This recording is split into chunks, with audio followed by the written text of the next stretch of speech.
C3C4 का ये saturation है, ये IMP लिख लेना, क्योंकि पूछ सकते हैं कि यार कार्बन डाइऑक्साइड का कंसंट्रेशन कितना होना चाहिए C3 में और कितना होना चाहिए C4 में। प्लीज इस पे ना बहुत ध्यान देना।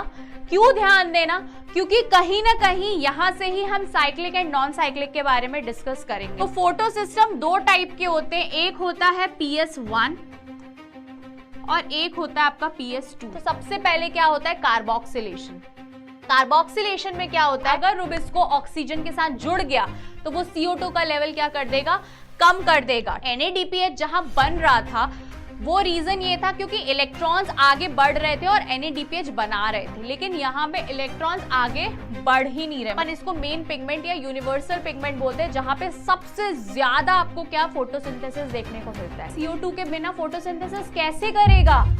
फोटोसिंथेसिस, ये नाम तो एकदम सुना सुना लग रहा है ना? 8th में, 9th में, 10th में, हर जगह ये नाम आपने एक ना एक बार बच्चों तो सुना ही होगा। वैसे ही अभी 11th में भी इसके बारे में पढ़ना है, लेकिन थोड़ा सा डिटेल में जाना पड़ेगा। बट यार बायो के स्टूडेंट्स हो तो ऑब्वियस सी बात है, चाहे वो प्लांट्स हो चाहे वो एनिमल्स हो, उन दोनों के बारे में अच्छा पढ़ना तो पड़ेगा और काफी डिटेल में पढ़ना पड़ेगा। ठीक है, फोटोसिंथेसिस ये जो वर्ड है ना, बच्चा मतलब 8th के बच्चे से पूछ लो, 9th के, 10th के, सब बता देंगे कि फोटोसिंथेसिस का मतलब क्या होता है, लेकिन उसके बारे में डिटेलिंग या फिर कौन से सिस्टम्स होते हैं या फोटोसिंथेसिस जैसे भी हो रहा है उसमें क्या इलेक्ट्रॉन क्या प्रोटॉन, ये सारी चीजें एक 11th क्लास का बायो का बच्चा ही बता सकता है ना?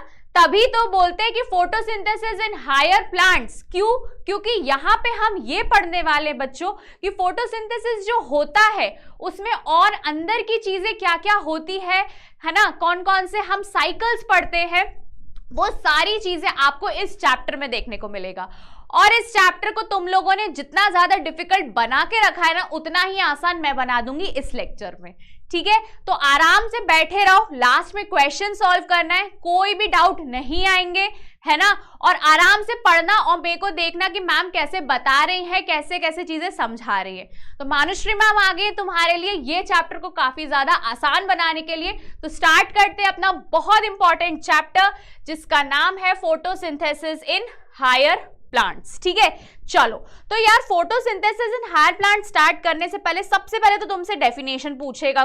तो यार हमें पता है कि फोटोसिंथेसिस का मतलब यही होता है, जो प्लांट्स अपना खाना बना लेते हैं उसको हम बोलते हैं फोटोसिंथेसिस। सिंपल सी कहानी, एक नॉर्मल लैंग्वेज में। लेकिन यहां पे क्या होता है, सबसे पहले बच्चों लाइट एनर्जी, है ना, लाइट एनर्जी जो है वो कन्वर्ट होती है किसमें? केमिकल एनर्जी में। किसमें कन्वर्ट होती है? केमिकल एनर्जी में। मतलब कि लाइट एनर्जी को आप सोलर एनर्जी भी बोल सकते हो। ठीक है, साइड बाय साइड आपके वाटर मॉलिक्यूल्स भी क्या होंगे? स्प्लिट होंगे। वाटर मॉलिक्यूल्स भी क्या होंगे? स्प्लिट होंगे, या फिर वाटर मॉलिक्यूल्स के प्रेजेंस में, है ना, ये क्या होता है? लाइट एनर्जी कन्वर्ट होती है chemical energy. And then photosynthesis में क्या होता है? प्लांट्स अपना खाना बनाते हैं जो कि होते हैं कार्बोहाइड्रेट्स। ठीक है, या फिर आप बोल सकते हो ग्लूकोज। यार इतने क्या सेंसेस तेज हो रहे हैं इसके, है ना? तो फोटोसिंथेसिस की बात करूं तो यार ये हमें फोटोसिंथेसिस जो है ग्रीन प्लांट्स में देखने को मिलते हैं। हाँ, फोटोसिंथेसिस हमें ग्रीन प्लांट्स में देखने को मिलते हैं। रीजन क्या है? क्योंकि उनमें क्या होता है? पिगमेंट्स होता है जिसको हम बोलते हैं क्लोरोफिल। हाँ, टेंशन मत लो, उसमें भी आएंगे, पिगमेंट्स के बारे में भी हम पढ़ेंगे, बिल्कुल टेंशन लेने वाली बात नहीं है। ठीक है, तो यहाँ पे सबसे पहले तो ये समझो कि फोटोसिंथेसिस क्या होता है कि लाइट एनर्जी कन्वर्ट होती है केमिकल एनर्जी में, वाटर के प्रेजेंस में और कार्बन डाइऑक्साइड के प्रेजेंस में भी। ऑब्वियस सी बात है, हमसे जो कार्बन डाइऑक्साइड मिल रहा है उसको तो वो यूज करेंगे फोटोसिंथेसिस के लिए। और वो क्या इवॉल्व करेंगे या क्या हमें देंगे वापस में? ऑक्सीजन, है ना? हमें क्या मिलता है उनसे? ऑक्सीजन मिलता है, जो हमारे लिए, है ना, एज अ ह्यूमन बीइंग हमारे लिए काफी ज्यादा क्या होता है बच्चों? इंपॉर्टेंट होता है। ठीक है, समझ में आ रही है कहानी की फोटोसिंथेसिस क्या होता है? यार फोटोसिंथेसिस की मैं बात करूं अगर तुम लोगों से, मैं ना यार चिढ़ जाऊंगी अगर ये अब चेंज होगा तो। अब बात करते हैं इसकी कि यार जो प्लांट्स हैं प्लांट्स जो है वो आपका जो मतलब इनका प्लांट्स का जो फूड है वो किस फॉर्म में स्टोर करते हैं। आपसे एक क्वेश्चन आ सकता है कि यार जो प्लांट्स है, जो ग्लूकोज जो बना रहे हैं खाना, ऑब्वियसली रिएक्शन में लास्ट में ग्लूकोज ही बनता है, तो वो ग्लूकोज जो बना रहे हैं वो किस फॉर्म में स्टोर करते हैं। तो आपको पता होना चाहिए कि यार ये जो स्टोर कर रहे हैं अपना फूड वो किस फॉर्म में कर रहे हैं, स्टार्च के। यार ये पता होना चाहिए। मैं पहले ही बता दूं ये आईएमपी है ना, मैं पहले ही बता दूं कि यार ये इंपॉर्टेंट है ना, कोई कंफ्यूजन मत रखना। चलो, तो अब यहाँ पे ये बोलते हैं कि लाइट एनर्जी जो है वो ट्रांसफर होती है, मतलब कन्वर्ट होती है किसमें, केमिकल एनर्जी में, एंड देन जो है वो क्या बनता है लास्ट में, जो मॉलिक्यूल या जो खाना बन रहा है उसको हमने क्या बोला है, कार्बोहाइड्रेट्स। देखो बच्चों, 10th क्लास में तुमने इवेंट्स ऑफ फोटोसिंथेसिस पढ़ा होगा। क्या पढ़ा होगा मैं बताती हूँ। पहले तुमने ये पढ़ा होगा कि conversion of solar energy into chemical energy, splitting of water molecule and reduction of carbon dioxide into carbohydrates. ये 3 चीज तुमने इजीली पढ़ी होगी, तो वो ही चीज है, ठीक है। चलो, तो अब यहाँ पे अगर मैं बात करूं तो प्लांट्स जो है, अरे यार ये क्या हो रहा है यार, तो प्लांट्स जो है वो क्या प्रोवाइड कर रहे हैं, नरिशमेंट प्रोवाइड कर रहे हैं हमें, है ना, एनिमल्स को और हमारे लिए। मतलब वो अपना खाना तो खुद बना ही रहे, लेकिन साथ ही साथ में हमें भी, है ना, खुद के लिए तो वो बना रहे, वो तो एक अलग कहानी है, लेकिन हमारे लिए भी कहीं ना कहीं वो काफी ज्यादा यूजफुल है। जो लोग वेजिटेरियन है, हर्बीवोर्स है, तो यार वो तो डायरेक्टली उन पे डिपेंड है। जो कार्निवोर्स है, तो ऑब्वियसली बात है जो जानवर हैं वो पहले प्लांट खाएंगे, भले ही फिर उसके बाद ह्यूमंस जो है वो उनको खा ले फ्लैश को, है ना। लेकिन सबसे पहले अगर हम शुरुआत करें तो कहीं ना कहीं सारे ऑर्गेनिजम्स जो है डायरेक्टली और इनडायरेक्टली जो है किस पे डिपेंड है बच्चों, प्लांट्स पे डिपेंड है। अब यार ये क्या ही हो रहा है यार। चलो, अब मैं बात करती हूँ किसके, एक्सपेरिमेंट्स की। तो यार पहले मैं बात करूँ एक्सपेरिमेंट्स की, कुछ अलग अलग टाइप्स के एक्सपेरिमेंट्स आए थे, ठीक है। तो सबसे पहला जो एक्सपेरिमेंट था दैट इज वेरीगेटेड लीफ, है ना। सबसे पहला जो एक्सपेरिमेंट था वो कौन सा था, वेरीगेटेड लीफ।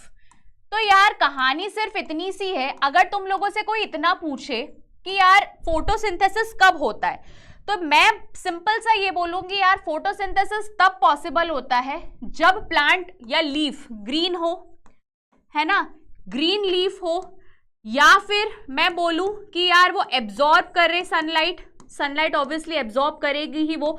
अगर वो ग्रीन पिगमेंट है उसमें प्रेजेंट तो वो क्या करेंगे, सनलाइट को एब्जॉर्ब करेंगे। एब्जॉर्ब करने के बाद ऑब्वियसली बात है अगर वो एब्जॉर्ब कर रहे हैं तो कहीं ना कहीं आप ये बोलते हो कि वो अपना जो है खाना खुद से बना सकते हैं। ये भी कहानी सही है कि यार अपना खाना वो खुद से बना रहे हैं, मतलब फोटोसिंथेसिस हो रहा है। फोटोसिंथेसिस हो रहा है मतलब कि फिर बात ये आ जाएगी कि यार वो क्या बना रहे हैं, ग्लूकोज बना रहे हैं।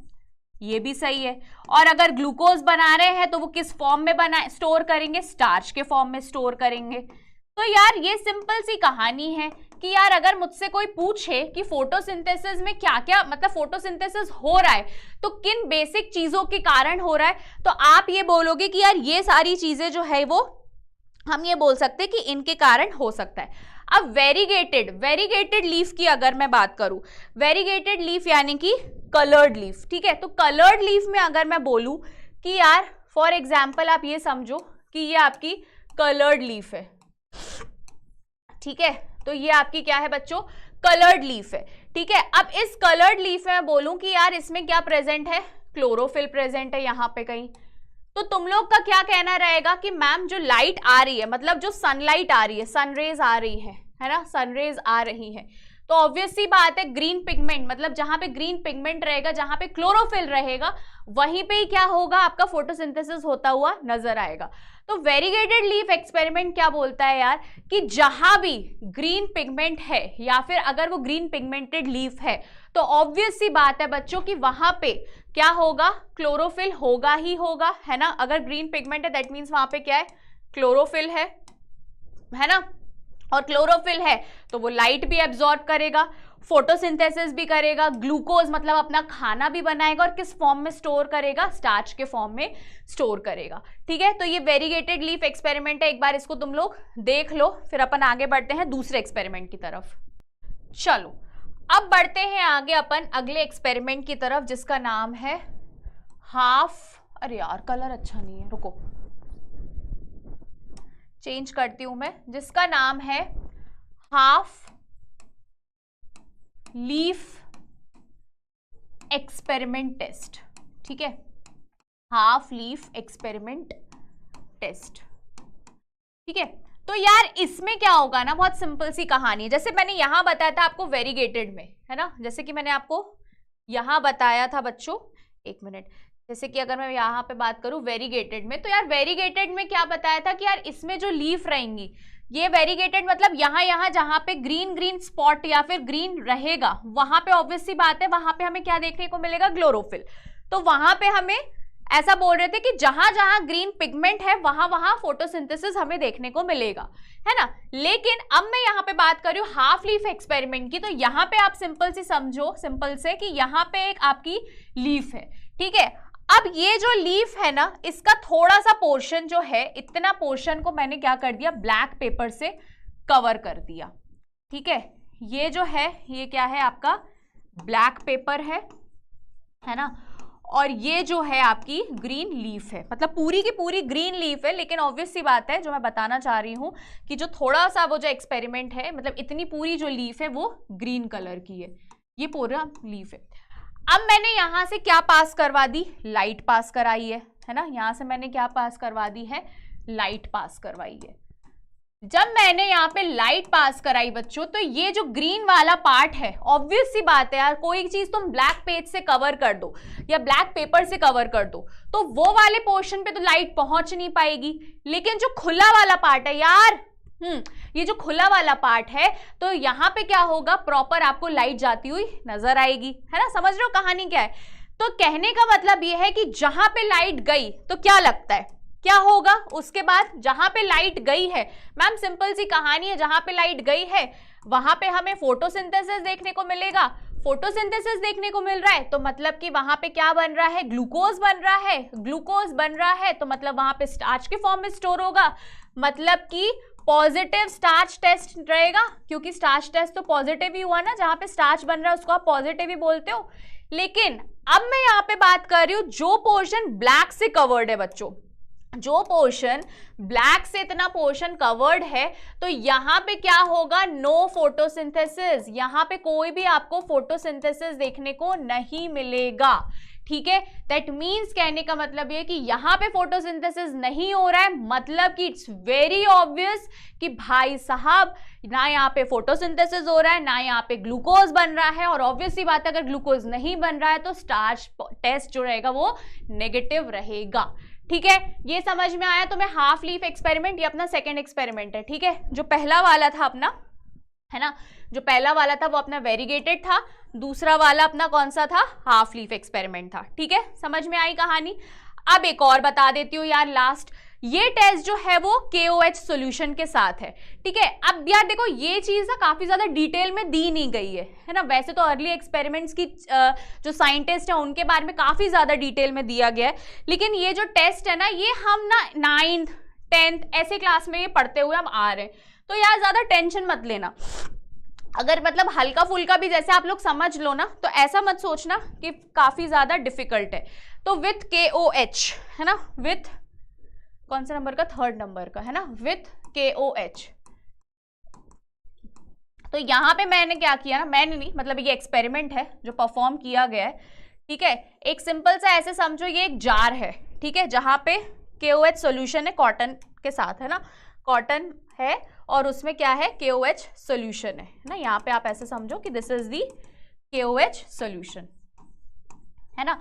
अब यहाँ पे क्या किया है बच्चों, ध्यान से समझना, एक लीफ ली है, मतलब एक प्लांट लिया है जिसकी एक लीफ जो है, एक लीफ जो है वो यहां तक ऑब्वियस सी बात है अंदर तक आ रही है, तो दूसरी लीफ को बाहर रखा है। तो आपको क्या लगता है कौन सी लीफ में आपको फोटोसिंथेसिस ज्यादा देखने को मिलेगा, एनी आइडिया? मैं बता देती हूँ। देखो यार, तुम लोग पढ़ रहे होगे केमिस्ट्री भी, केमिस्ट्री तो पढ़ ही रहे होगे, तो तुम लोग अगर केमिस्ट्री पढ़ रहे हो तो तुम लोग को इतना तो समझ में आ गया होगा कि यार ये जो KOH है वो CO2 गुड एब्जॉर्बर है। मतलब कि ये क्या करता है कि यहां पे अगर बात करूं, जो लीफ अंदर के साइड है तो वो क्या करेगी, उसमें KOH तो है ही सोल्यूशन, तो यहां पे क्या होगा, KOH का मेन काम क्या रहता है कि वो CO2 को एब्जॉर्ब कर लेता है बहुत तेजी में। अब यार जो CO2 है उसी को ही उसने एब्जॉर्ब कर लिया, तो ऑब्वियस सी बात है यहां उस तरीके का फोटोसिंथेसिस देखने को नहीं मिलेगा। लेकिन अगर मैं यहां पे बात करूं बच्चों, तो यार यहां पे ऑब्वियस सी बात है लाइट अगर पड़ रही है, लाइट आ रही है और हमारे थ्रू उनको CO2 भी मिल रहा है, और अगर CO2 मिल रहा है तो दैट मीन्स यहाँ पे आपको क्या देखने को मिल रहा है, फोटोसिंथेसिस देखने को मिल रहा है ना, फोटोसिंथेसिस देखने को मिल रहा है। दैट मीन्स हम ये बोल सकते हैं कि यहाँ पे अगेन ग्लूकोज एंड स्टार्च भी हमें देखने को मिलेगा। तो यार कहने का मतलब ये है कि जो लीफ में जरूरत थी CO2 की, तो वो तो भाई साहब वो KOH ने पूरी एब्जॉर्ब कर ली। तो जब KOH ने एब्जॉर्ब कर ली तो यार लीफ आगे CO2 के बिना फोटोसिंथेसिस कैसे करेगा। हमने तो बचपन से यही पढ़ा है ना यार फोटोसिंथेसिस के रिएक्शन में, कि यार अब नॉर्मल तरीके से आप समझो कि यार कार्बन डाइऑक्साइड का होना बहुत जरूरी है लाइट के प्रेजेंस में, हाँ कि ना, है ना। पानी का होना, कार्बन डाइऑक्साइड का होना बहुत जरूरी है, तभी तो वो जाके क्या बनाएगा, ग्लूकोज बनाएगा। तो वो चीज तो यहाँ उसको मिल नहीं पा रही है, तो इसीलिए हम बोलते हैं कि KOH के साथ भी हमने एक एक्सपेरिमेंट किया है। ठीक है, इसको तुम लोग लिख लो पहले बच्चों, फिर आगे बढ़ते हैं। चलो, तो KOH तो हो गया यहाँ पे, है ना, पोटेशियम हाइड्रोक्साइड का। अब हम देखते हैं कि एक्सपेरिमेंट मतलब अर्ली एक्सपेरिमेंट्स पहले कौन कौन से एक्सपेरिमेंट्स परफॉर्म होते हैं। तो सबसे पहले हम बात करते हैं किसके बारे में, जोसेफ प्रीस्टली के बारे में। तो यार ये इनके एक्सपेरिमेंट को बेल जार एक्सपेरिमेंट भी बोला गया है बच्चों। तो यार बेल जार एक्सपेरिमेंट क्यों, क्योंकि यार इनने ना वो जो बेल जार होते हैं ना, मतलब ऐसे टंग वो आते जिसके अंदर केक भी रख सकते हैं सब, तो उनने क्या किया था, वैसे ही उनने ग्लास का बेल जार लिया था। ठीक है, इसको क्या बोलते हैं, बेल जार, पहले तो मैं बता दूं। तो उसने क्या किया था कि एक बेल जार में जलती हुई कैंडल और अलाइव जिंदा माउस रखा था। ठीक है, थोड़े टाइम बाद क्या देखा उन्होंने कि यार कैंडल भी बुझ गई है और माउस भी मर गया है। ठीक है, अब लेकिन उनने थोड़े टाइम बाद क्या किया, उसी में ही उनने एक चीज ऐड करी जिसका नाम है मिंट प्लांट, है ना। मिंट प्लांट मतलब कि पुदीना बोल लो, है ना। मिंट प्लांट उनने ऐड किया और थोड़े टाइम बाद क्या नोटिस किया कि यार ये जो कैंडल है वो भी एक्सटिंग्विश नहीं हुई है, मतलब बुझी नहीं है, और जो माउस है वो भी जिंदा है। क्यों जिंदा है, क्योंकि यार उनको चाहिए था ऑक्सीजन, है ना। जिंदा रहने के लिए उनको क्या चाहिए था, ऑक्सीजन चाहिए था, और वो ऑक्सीजन उनको किन से मिला, मिंट से मिला। ठीक है, तो ओवरऑल उन्होंने क्या कंक्लूड किया बच्चों, that the plant restored the air removed और कंज्यूम्ड बाय द कैंडल और द माउस। मतलब जो प्लांट जो एयर इवॉल्व कर रहा है, ऑब्वियस सी बात है जो प्लांट है वो कौन सी एयर इवॉल्व करेगा, O2 ऑक्सीजन, है ना।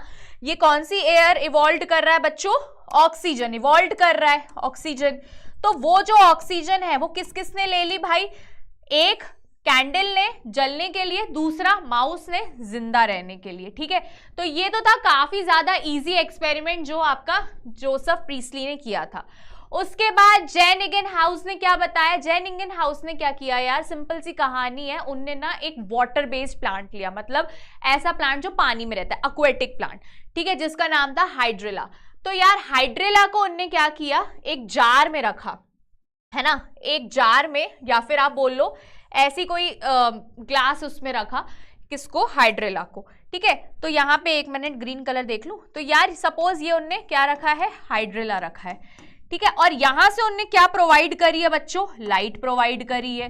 तो जब उनने यहाँ से लाइट प्रोवाइड करी तो उनने थोड़े टाइम बाद क्या देखा कि यहाँ पे ऊपर इसका जो नोजल है वहां से उनको बबल्स आते हुए नजर आए, और ये बबल्स कुछ नहीं थे, ऑक्सीजन के थे। ठीक है, लेकिन अगर वो ही सेम चीज वो उनने डार्क में रखी, है ना, अगर यही सेम चीज मैं बोलूं कि उनने डार्क में रखी, मतलब अंधेरे में रखी, तो ऑब्वियस सी बात है फोटोसिंथेसिस तो हो ही नहीं पाएगा, क्योंकि अंधेरे में रखा है, डार्क में रखा है ना। तो वहां पे उनने क्या देखा कि O2 के बबल्स नहीं है, O2 के बबल्स एब्सेंट है।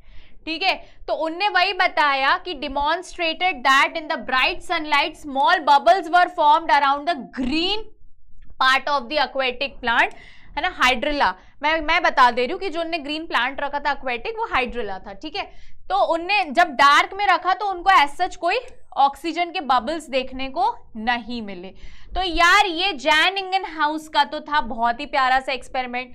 ठीक है, तो उनने क्या बताया, he confirm that the purification of air और the formation of dephlogiston is carried out by the green plant only in the presence of sunlight. Simple सी कहानी है, यहाँ सनलाइट रहेगी, फोटोसिंथेसिस होगा, ऑब्वियसली बात है ऑक्सीजन इवॉल्व होगा, है ना, और वो ऑक्सीजन हम लेंगे। ठीक है, यहां तक समझ में आया। फिर आए लुइस साहब, है ना, सॉरी जूलियस साहब, जूलियस वॉन सैक। तो यार इनने क्या बोला, सिंपल जो अपन पढ़ चुके वही बात बताई इनने कि यार जो प्लांट्स हैं वो अपना खाना खुद तो बनाते हैं ग्लूकोज के फॉर्म में, लेकिन वो स्टोर किस फॉर्म में करते हैं, स्टार्च के फॉर्म में। वेरी इंपॉर्टेंट है ना, आईएमपी लिख लो, बार बार मैं बोल रही हूं कि काफी ज्यादा इंपॉर्टेंट है इसको पहले समझना सारी चीजें। ठीक है, अब कौन से आए, टी.डब्ल्यू. ईगलमैन। या टी.डब्ल्यू. ईगलमैन जो थे ना, उनने किस पे एक्सपेरिमेंट किया, अलगी पे, है ना। तो उनने जो एक्सपेरिमेंट किया वो क्लैडोफोरा पे किया। तो उनने क्या किया, सिंपल सी कहानी है, उनने प्रिज्म, है ना, हमने फिजिक्स में ये चीज पढ़ी है यार कि प्रिज्म में अगर आप लाइट पास कराओगे तो वो 7 कलर में जाती है ना, 7 कलर्स में जाती है, 7 कलर्स विबग्योर जिसको अपन बोलते हैं। तो यार वो 7 कलर्स में जाती है, जिसको हमने क्या बोला है, विबग्योर, विब GYOR। अब ये सारे कलर, वॉलेट, है ना, फिर उसके बाद इंडिगो हो गया, ये सारे कलर्स जो है वो विबग्योर में जाती है वो। तो यार उनका क्या कहना था कि जब उनने लाइट पास करवाई किससे, प्रिज्म से, और यहाँ पे बीच में क्या था उनका, ग्रीन कलर की अलगी थी। ग्रीन कलर की क्या थी बच्चों, अलगी थी। तो उनने क्या बोला कि यार जब उनने पास करवाई तो उनने ये नोटिस किया जो बैक्टीरियाज थे, ठीक है, जो बैक्टीरिया थे, है ना, जो बैक्टीरिया थे, क्योंकि सॉल्यूशन भी था उस पे, ठीक है, तो जो बैक्टीरिया थे वो कौन से रीजन में आपको सबसे ज्यादा एक्यूमुलेट होते हुए नजर आए, ब्लू और रेड, है ना। तो ब्लू और रेड मतलब कि आप ये मान के चल लो 400 से लेकर 700 तक, जो 400 वाला है वो रहता है कैसा, ब्लू रीजन, और जो 700 वाला है वो रेड रीजन होता है। तो उनने क्या बोला कि यार जो ब्लू वाले रीजन में, मान लो इस साइड था ब्लू रीजन और इस साइड था रेड रीजन, तो उनने क्या बोला कि जब उनने प्रिज्म से लाइट पास करी तो उनने नोटिस किया कि सबसे ज्यादा बैक्टीरिया जो थे वो एक्यूमुलेट इन 2 रीजन्स पे होते हुए नजर आए। यार हमें पता है कि हम विजिबिलिटी हमारी 400 से 700 तक की रहती है, हम देख सकते हैं 400 से 700 नैनोमीटर तक, ठीक है। तो ये आप लोग वेवलेंथ में आप लोगों ने पढ़ा होगा फिजिक्स में, यार हमारा जो विजिबिलिटी रहता है 400 to 700 नैनोमीटर तक हम देख सकते हैं अगर हम प्रिज्म से लाइट पास करवाए तो यार उनने बस इतना बोला, जो 400 वाला है उसको ब्लू रीजन बोलते हैं, यहाँ पे ये अज्यूम कर लो ये वाला ब्लू था और ये वाला रेड था। तो उन्होंने ये बोला कि जितने भी बैक्टीरियाज थे, ठीक है, जब उनने वो बैक्टीरिया एरोबिक सस्पेंशन बैक्टीरिया की हम बात करें, वहां जब रखा उनने वो बैक्टीरिया को, वो सस्पेंशन को यूज किया था उनने, ठीक है। तो वो जब सस्पेंशन को यूज किया तो उन्होंने क्या देखा कि जितने भी बैक्टीरियाज थे वो कहाँ कहाँ जाके एक्यूमुलेट हो गए, जहां पे सबसे ज्यादा पॉसिबिलिटी होती है किसकी, इवॉल्व आप बोल सकते हो फोटोसिंथेसिस की। तो यहाँ पे सबसे ज्यादा आपको क्या देखने को मिला, एक 400 वाला, तो दूसरा आपको मतलब रेड ब्लू रीजन, और दूसरा उनको कौन सा रेड रीजन देखने को मिला, रेड रीजन, ठीक है। तो यहाँ पे आप एक्सपेरिमेंट देखो, ये सारी एक्सपेरिमेंट्स जो है काफी ज्यादा इंपॉर्टेंट है, फिर अपन आगे डिस्कस करते हैं। एक बार इसको पहले देख लो, लिख लो, फिर आगे बढ़ते हैं अपन। चलो अब बात करते हैं नए एक्सपेरिमेंट की, जिसने दिया था कॉर्नेलियस वैन नील साहब ने। यार ये एक्सपेरिमेंट बिल्कुल कंप्लीटली बेस्ड है आपका किस पे, कि जो आप रिएक्शन अभी पढ़ते हो और जो एक्चुअल में हम ये जानते हैं कि बैक्टीरियल फोटोसिंथेसिस क्या होता है उसके बारे में। तो यार यहाँ पे उनने ये कंफर्म किया कि ये जो आपका ऑक्सीजन बन रहा है वो किसके कारण बन रहा है, वाटर के कारण, ठीक है। तो ऑक्सीजन जो बन रहा है इस पूरे रिएक्शन में, उसका रीजन ही यही है कि भाई वो due to the presence of water ही बन रहा है, मतलब ऑक्सीजन जो इवॉल्व हो रहा है। सो ऑक्सीजन हम बोल सकते हैं कि oxygen formed due to what, due to water, ठीक है। लेकिन अगर मैं बात करूं कि इसी की जगह इस पूरे रिएक्शन में अगर आप वाटर को ना रखो, ठीक है, वाटर को ना रख के आप कौन सा बैक्टीरिया रखो, जो उनने एक्सपेरिमेंट किया था वो किस पे किया था, purple and green sulphur bacteria पे उनने मतलब एक्सपेरिमेंट किया था, ग्रीन सल्फर बैक्टीरिया। तो उनने क्या बताया कि यार इन एक्सपेरिमेंट में अगर मैं बात करती हूँ, ये कैसे रहते हैं बिना ऑक्सीजन के, है ना, तो इनको अपन एनऑक्सीजनिक या फिर बैक्टीरियल फोटोसिंथेसिस के नाम से भी जानते हैं बच्चों। तो यार यहाँ पे ए की जगह मतलब H2 जो डोनर है, ठीक है, वो यहाँ पे आके क्या बनाएगा, अगर आप ध्यान से देखो तो 2A एंड CH2O और क्या बन रहा है, वाटर बन रहा है। दैट मीन्स आप उस पूरी रिएक्शन में देखो, जो कि एक तरीके से आप बोल सकते हो बैक्टीरियल, है ना, जो बैक्टीरियल रिएक्शन है, यहाँ पे आप क्या देख रहे हो, लास्ट में ऑक्सीजन नहीं बन रहा है ना। तो कहने का मतलब ये है ऑक्सीजन इसलिए नहीं बन रहा है क्योंकि ऑब्वियस सी बात है पानी यहाँ पे यूज नहीं किया गया है। तो हम जो रिएक्शन पढ़ते हैं फोटोसिंथेसिस की, तो वो किस बिहाफ पे पढ़ते हैं कि यार पानी है उसके कारण क्या बन रहा है, ऑक्सीजन बन रहा है। लेकिन अगर वही बैक्टीरियल है ना, या फिर आप सोच लो इसकी जगह H2S है, तो आगे चल के भी वो सल्फेट ही बनाएगा, है ना, रिएक्शन मतलब प्रोडक्ट जो रहेगा। तो ओवरऑल कहने का मतलब ये कि अगर जो वो बैक्टीरिया को यूज कर रहा है ना, और क्या नहीं है, वाटर नहीं है, तो जरूरी बिल्कुल भी नहीं है ये तो कि ऑक्सीजन बनेगा। क्यों? क्योंकि उनने ये प्रूव किया है कि भाई जो भी ऑक्सीजन इवॉल्व हो रहा है या जो भी ऑक्सीजन बन रहा है वो किसके प्रेजेंस में बन रहा है बच्चों, पानी के प्रेजेंस में बन रहा है।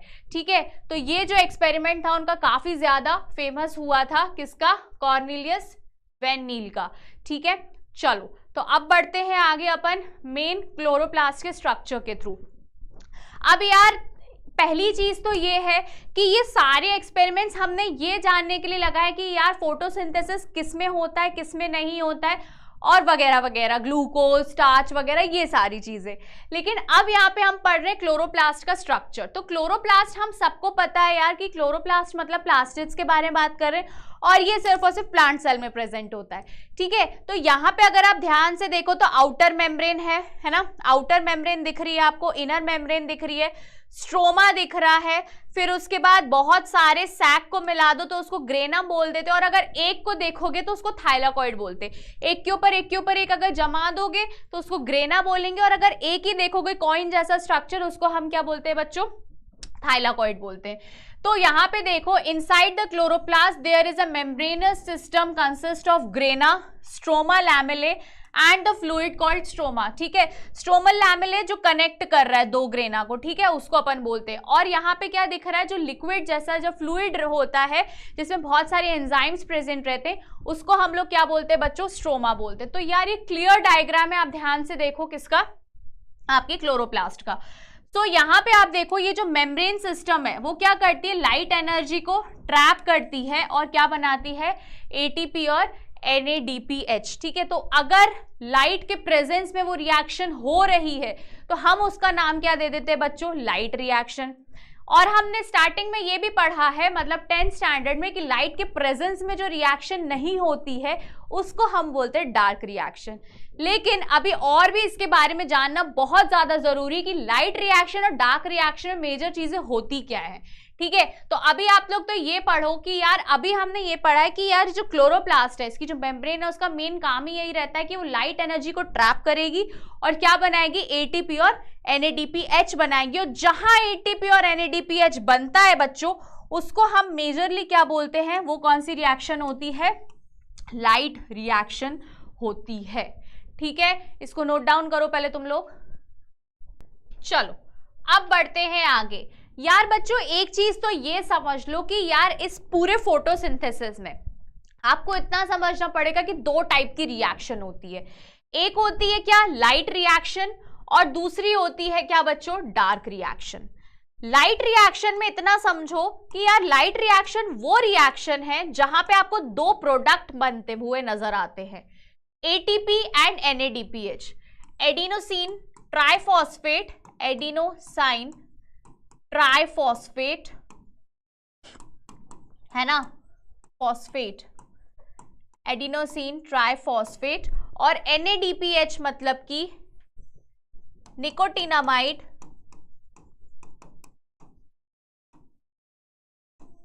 Adenine dinucleotide phosphate, dinucleotide phosphate. तो यार ये आपको दो चीजें बनती हुई नजर आती है, और वही चीज हम कहां देखते हैं, सिर्फ और सिर्फ लाइट रिएक्शन में। लेकिन डार्क रिएक्शन में क्या होता है, यही दो चीजों का यूज करके वो प्लांट्स जो है अपने लिए मेन खाना यानी कि कार्बोहाइड्रेट्स बनाते हैं, उसको अपन क्या बोलते हैं, डार्क रिएक्शन। फिर से बताती हूँ, लाइट रिएक्शन वो रिएक्शन है जहां पे दो मेन प्रोडक्ट्स बनते हैं, एटीपी एंड एनएडीपीएच, और वहीं पे ही जब एटीपी और एनएडीपीएच का यूज करते हैं और कार्बोहाइड्रेट्स बनाते हैं, उस रिएक्शन को हमने क्या बोला है बच्चों, डार्क रिएक्शन बोला है। अब कहानी बस यहाँ पे अकेली खत्म नहीं होती है यार। लाइट रिएक्शन में किसकी जरूरत पड़ती है, ऑब्वियसली बात है ऑर्गेनिक एनर्जी मॉलिक्यूल्स, और वो क्या बनाते हैं, एटीपी और एनएडीपीएच। इसमें लाइट की जरूरत नहीं पड़ती है, पर ये एटीपी और एनएडीपीएच को यूटिलाइज करते हैं, जो उनको कहां से मिलती है, लाइट रिएक्शन से मिलती है। ठीक है, क्या बनाने के लिए, प्रॉपर कार्बोहाइड्रेट्स बनाने के लिए।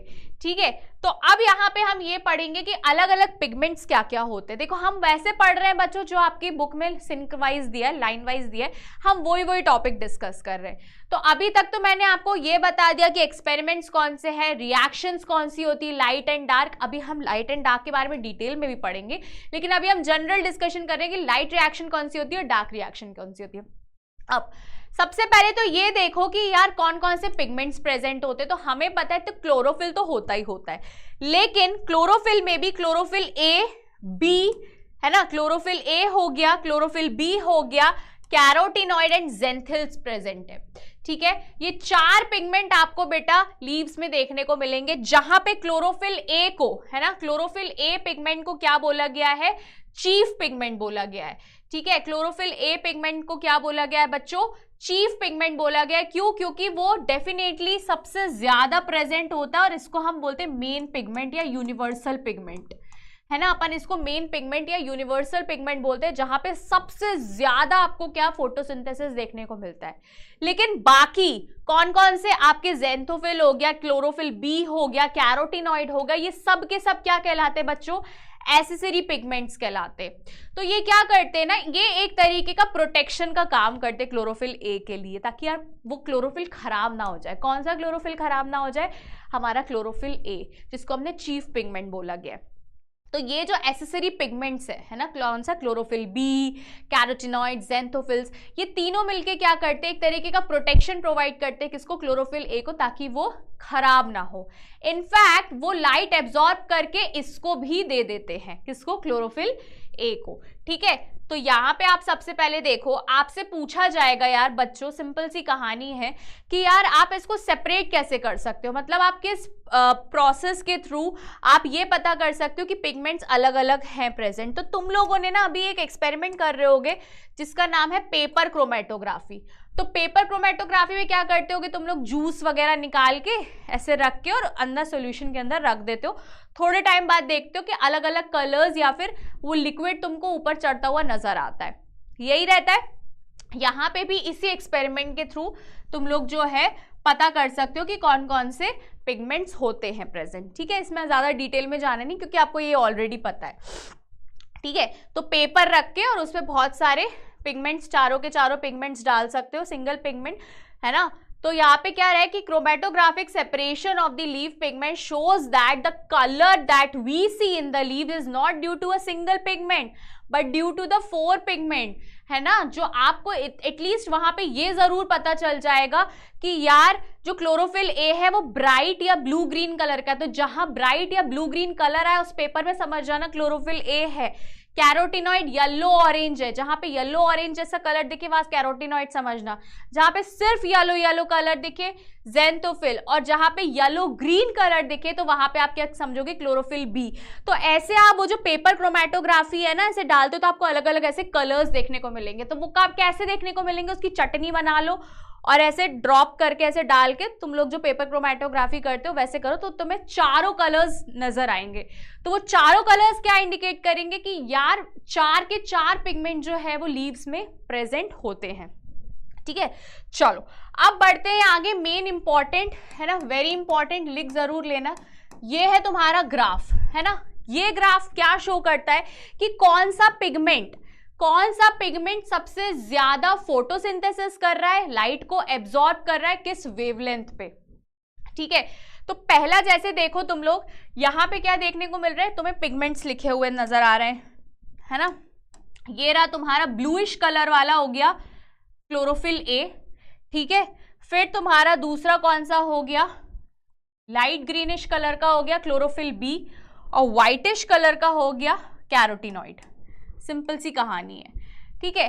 तो अब यहाँ पे नीचे जो है ये वेवलेंथ है, यहाँ पे चाहो तो तुम लोग भी वेवलेंथ ऐसे मार्किंग अपन कर सकते हैं चाहो तो, कि यार ये वाला जो है ये 400 है, फिर उसके बाद ये थोड़ा सा इधर आ गया, ये 500 हो गया, फिर उसके बाद ये इधर वाला हो गया 600, और लास्ट में थोड़ा सा ये 700।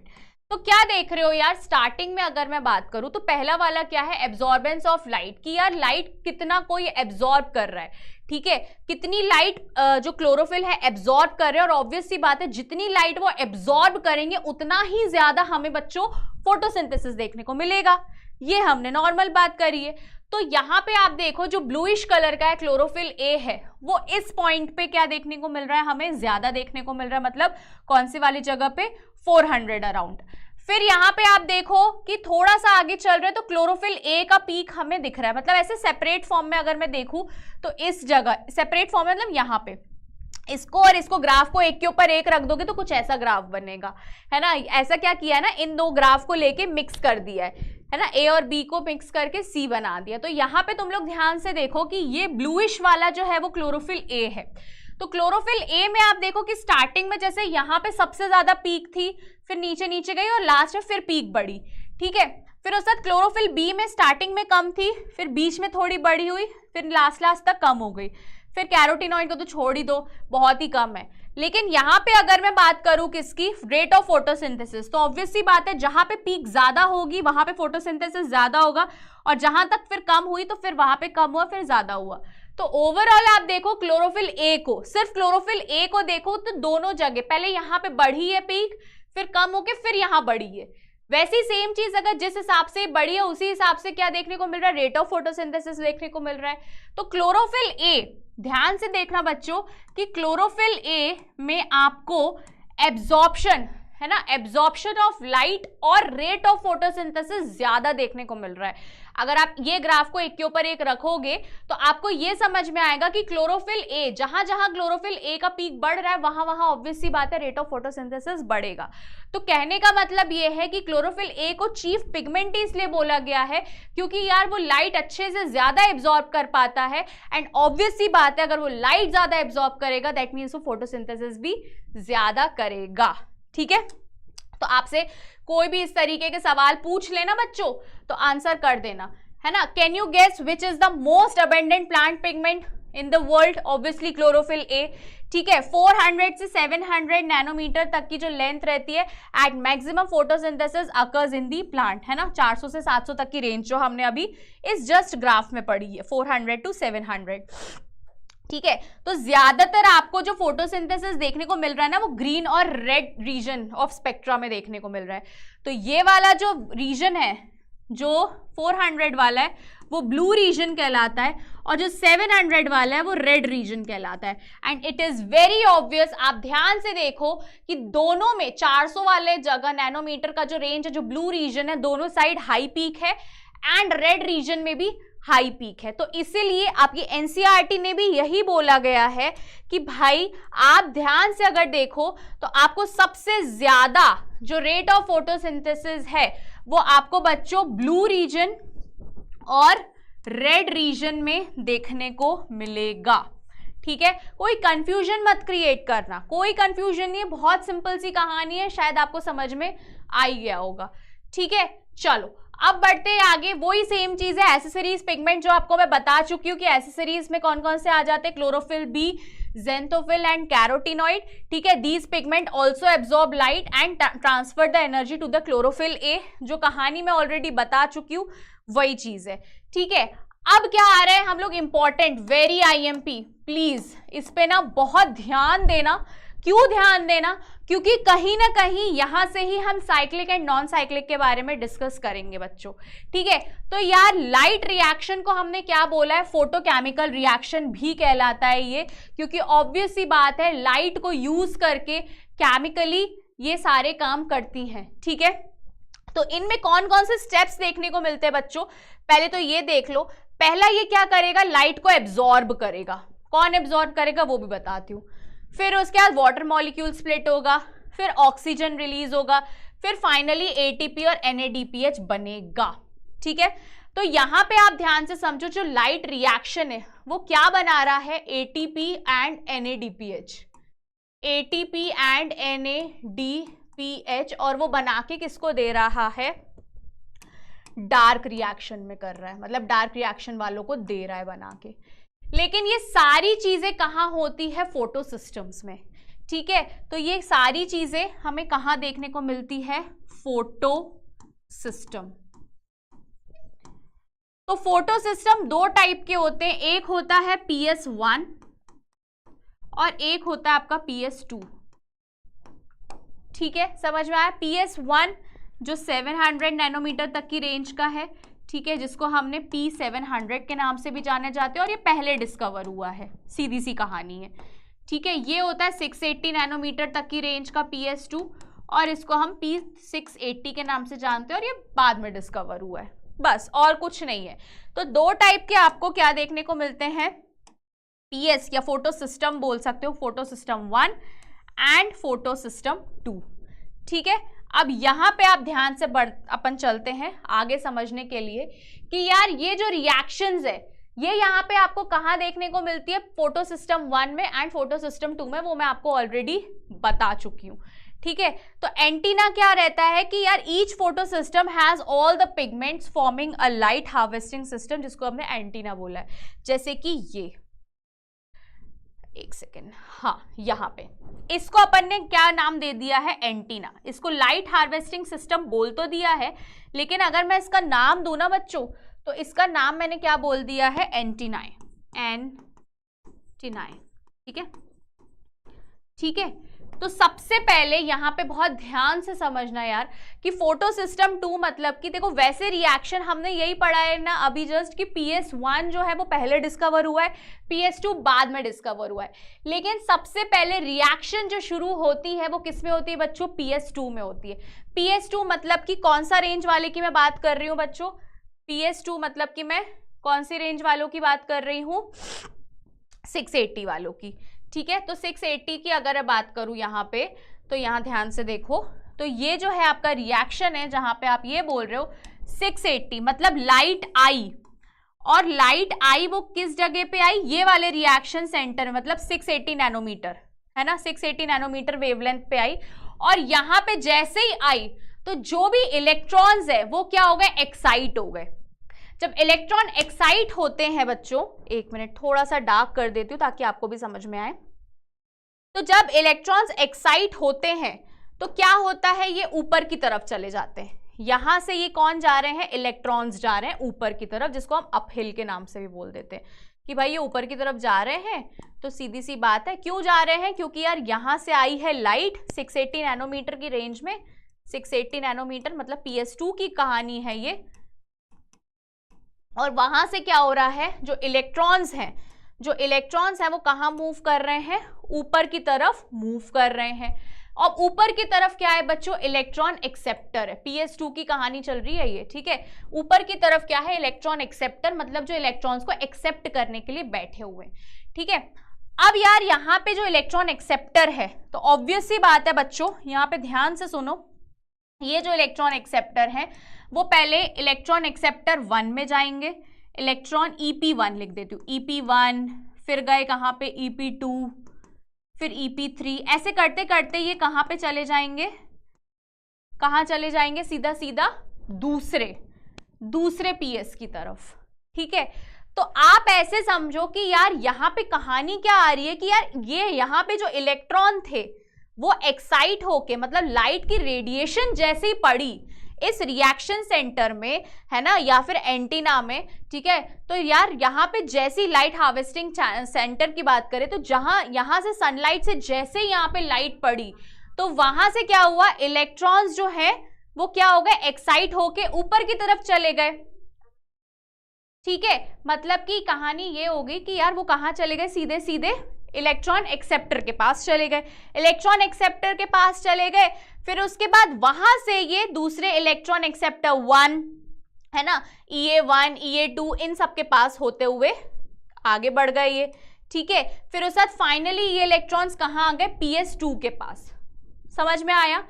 अब ये PS2 के पास आए, फिर उसके बाद एक और लाइट आई, एक और लाइट आई, वो किस रेडिएशन वाली आई है, 700 नैनोमीटर वाली आई है, ठीक है, 700, हाँ 700 वाली, ठीक है। अब यहां से फिर ऑब्वियसली बात है, जो इलेक्ट्रॉन यहां से यहां पे आए थे, फिर अगेन वो एक्साइट होके कहां चले गए, इलेक्ट्रॉन एक्सेप्टर के पास चले गए।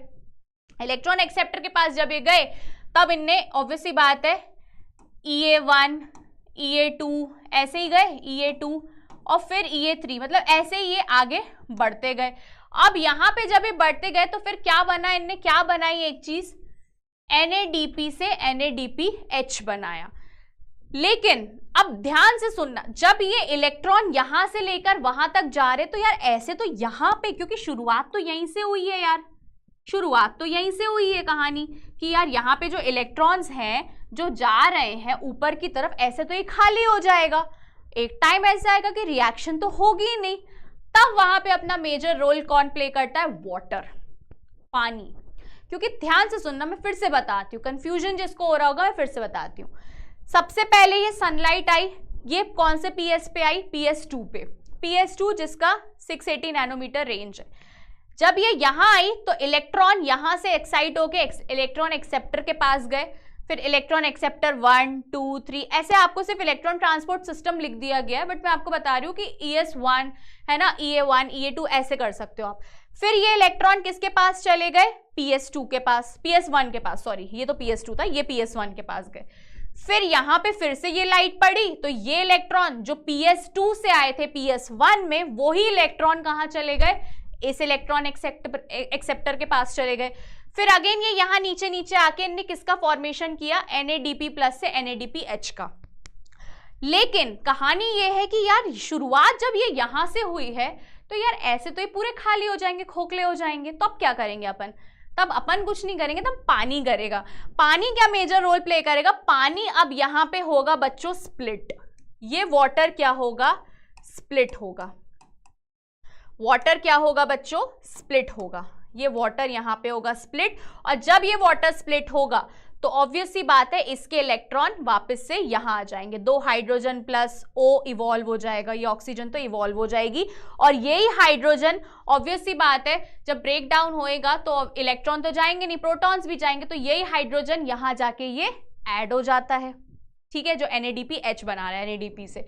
और जब ये यहां से यहां आएगी ना रिएक्शन, जब इलेक्ट्रॉन इसके यहां से आएंगे, उसी टाइम पे बच्चों ध्यान से समझना, उसी टाइम पे आपका क्या बन जाएगा, ATP से, है ना, ADP से ATP बन जाएगा।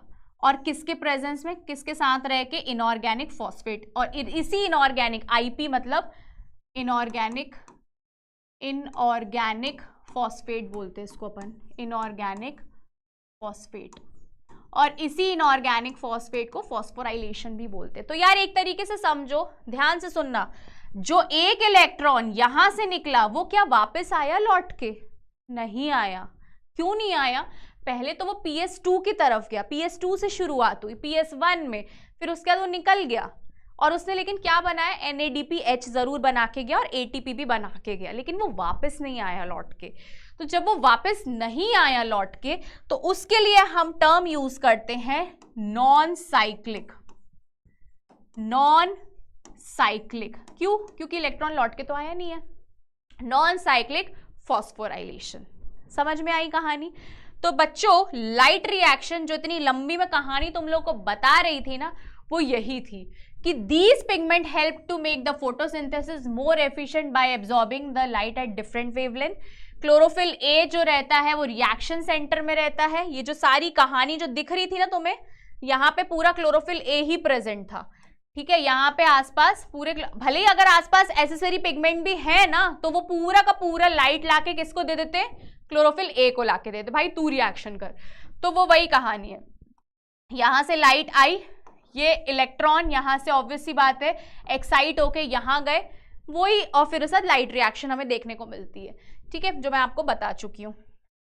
तो यहाँ पे आप देखो कि in PS1 the reaction centre chlorophyll A has absorption peak at 700 nanometre. तो PS1 में मैं आपको ऑलरेडी यहाँ पे जब बता रही थी तो मैंने आपको पीछे वाले उसमें बताया था कि PS1 में 700 रहता है, PS2 में 680 नैनोमीटर तक का रहता है। तो वही कहानी, और PS2 में it has absorption maximum at the 680 nanometre, इसलिए अपन उसको P680 बोलते हैं, है ना। ये नॉर्मल चीज़ है जो मैं आप बता चुकी हूँ।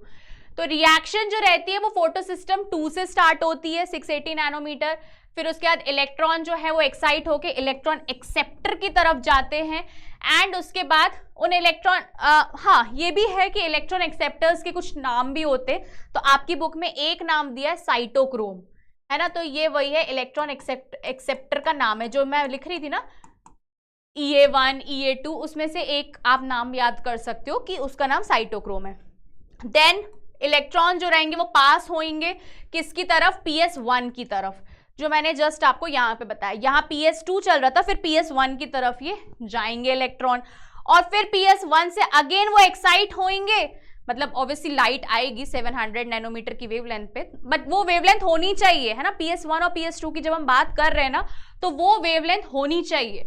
मतलब यहाँ पे अगर मैं बात करूँ तो वो यहाँ पे जो आ रहे हैं इलेक्ट्रॉन, उस इलेक्ट्रॉन की जो वेवलेंथ है ना, जो नैनोमीटर की बात कर रही हूँ 700, तो वो 700 तक का होना चाहिए, तभी जाके जो है इलेक्ट्रॉन एक्साइट होंगे, वरना नहीं हो पाएंगे। ठीक है, ऐसे मत सोचना कोई भी वेवलेंथ पे हो जाएगा, दैट्स नॉट पॉसिबल। ठीक है, तो यहाँ पे ट्रांसफर होंगे to another acceptor molecule having the greater redox potential.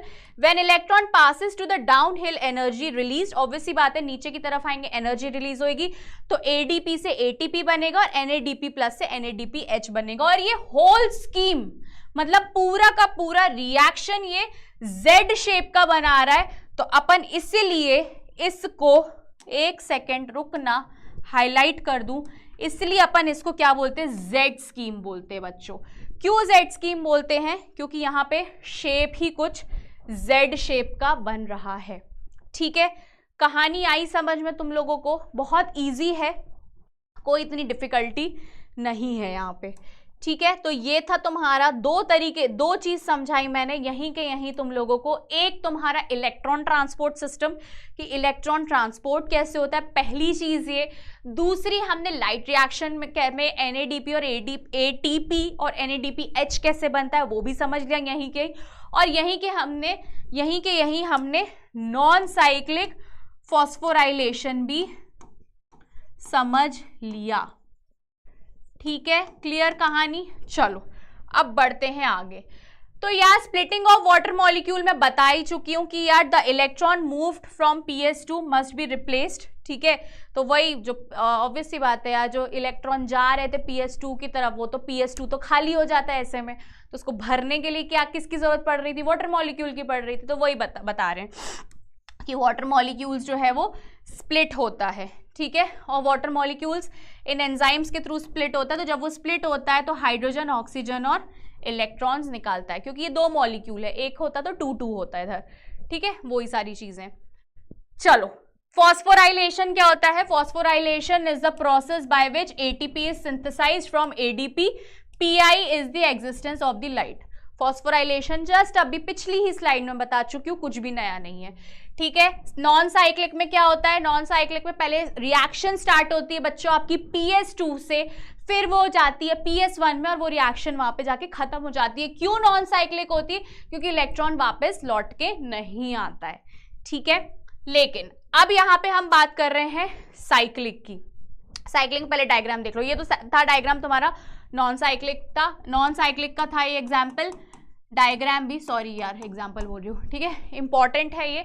Non cyclic में क्या होगा, है ना, ये तो था नॉन साइक्लिक का। साइक्लिक में क्या होगा, ये लाइट पड़ी और ऑब्वियस सी बात है 700 मतलब PS1 की बात चल रही है।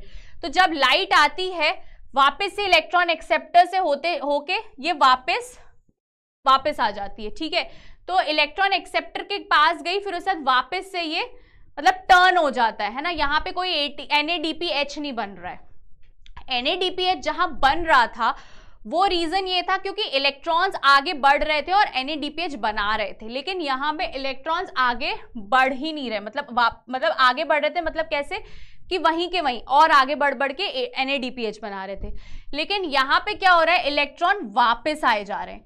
ठीक है, वापस यहाँ पे इसी जगह पे ये आए जा रहे हैं, क्योंकि यहाँ पे इलेक्ट्रॉन बचेंगे तभी तो ये ऊपर इलेक्ट्रॉन एक्सेप्टर की तरफ जाएगा।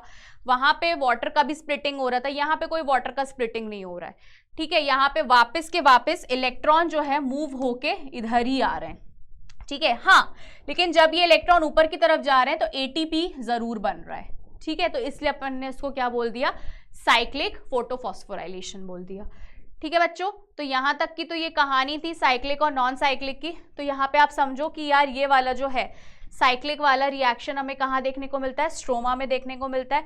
अब आपसे डिफरेंस पूछा जा सकता है जो कि काफी ज्यादा आईएमपी है, वेरी इंपॉर्टेंट लिख लेना भाई, कि भाई साइक्लिक में क्या होता है, ऑब्वियस सी बात है सिर्फ PS1 ही होता है, मैंने PS2 बताया भी नहीं है, डायग्राम में देख लो।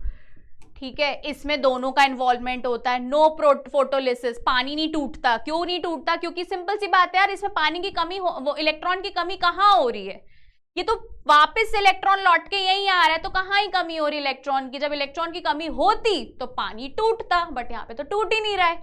ठीक है, चलो फिर उसके बाद इसमें होता है ऑक्सीजन, ऑब्वियसली बात है इवॉल्व नहीं होगी क्योंकि वाटर भी नहीं टूट रहा है, इसमें होगा NADPH, ये बन नहीं रहा है, इसमें बनेगा, लेकिन electron is cycle back to the reaction centre, है ना, जैसे कि मैंने आपको डायग्राम में बताया कि यहां से इलेक्ट्रॉन वापस से इस रिएक्शन सेंटर पे आ जाएगा। लेकिन यहाँ पे देखो, एक बार जो गया तो वो लौट के ही नहीं आया। ठीक है, तो यहाँ पे वो चीज नहीं होगी। कहाँ चलेगा अपन, ये तो यार ये जो था आपका काफी ज्यादा इंपॉर्टेंट टॉपिक था, cyclic, non cyclic, light reaction, electron transport system, ये सारी चीजें ये हमने एक ही में देख ली।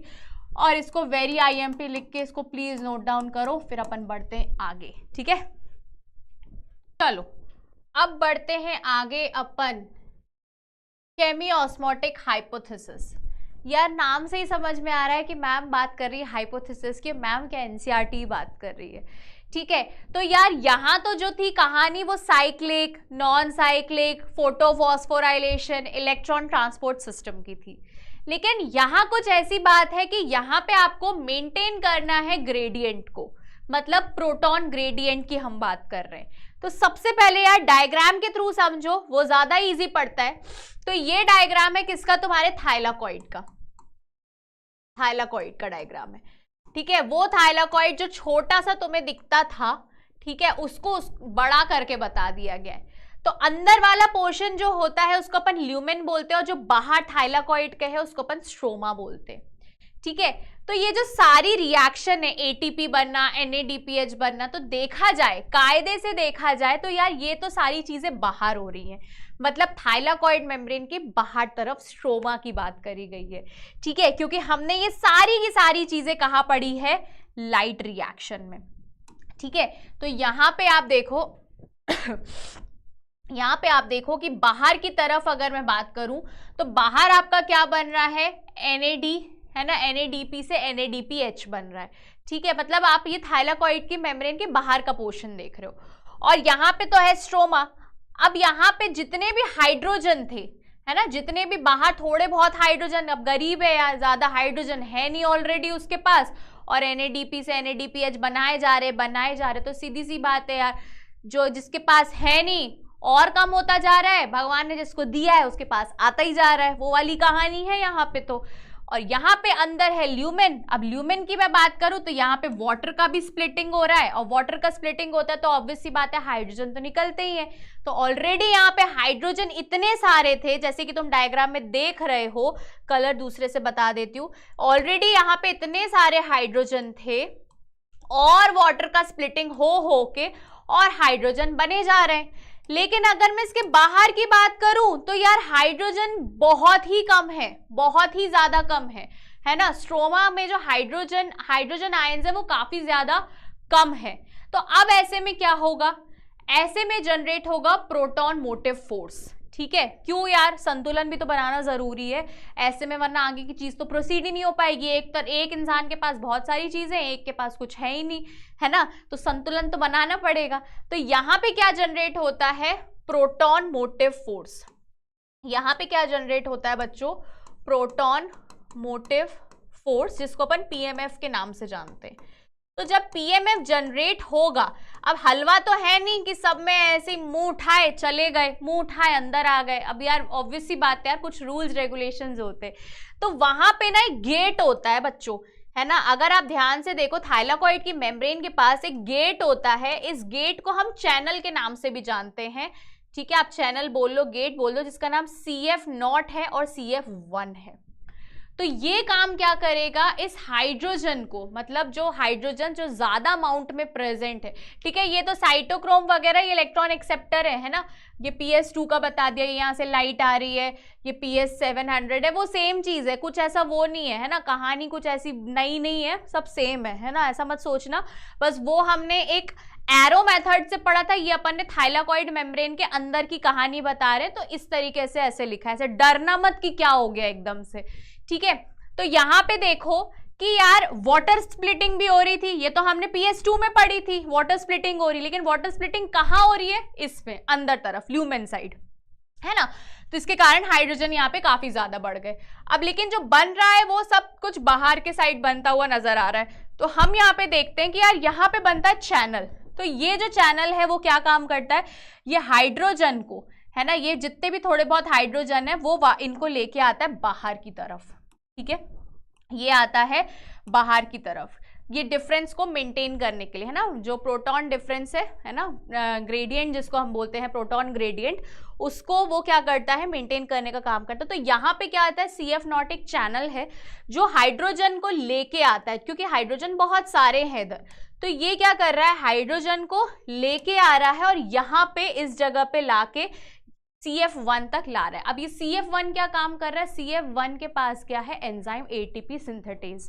तो ATP सिंथेटेज का मेन काम क्या रहता है, ऑब्वियस सी बात है, ADP प्लस इनऑर्गेनिक फॉस्फेट से ATP बनाने का। तो यहाँ पे ओवरऑल क्या हो रहा है कि ATP बनाने की कहानी ही चल रही है देखा जाए तो, क्योंकि आगे चल के काम भी वही आने वाला है सबसे ज्यादा, ठीक है। तो ये तो था आपका क्या, chemiosmotic hypothesis of ATP formation. Ultimately क्या करना है, उसको ATP का फॉर्मेशन करना है बच्चों। तो ATP का फॉर्मेशन करना है तो ऑब्वियस सी बात है यार कि यहाँ पे हमें हाइड्रोजन की भी जरूरत पड़ेगी, है ना। तो यहाँ पे बस कहानी सिर्फ इतनी सी है कि यार हर चीज का लेवल मेंटेन रहना चाहिए, तभी इस चीज का फॉर्मेशन हो पाएगा, किसका, ATP का, ठीक है। तो ध्यान से देखो बच्चों, यहाँ पे एक एक चीज अपन डिस्कस करते हैं।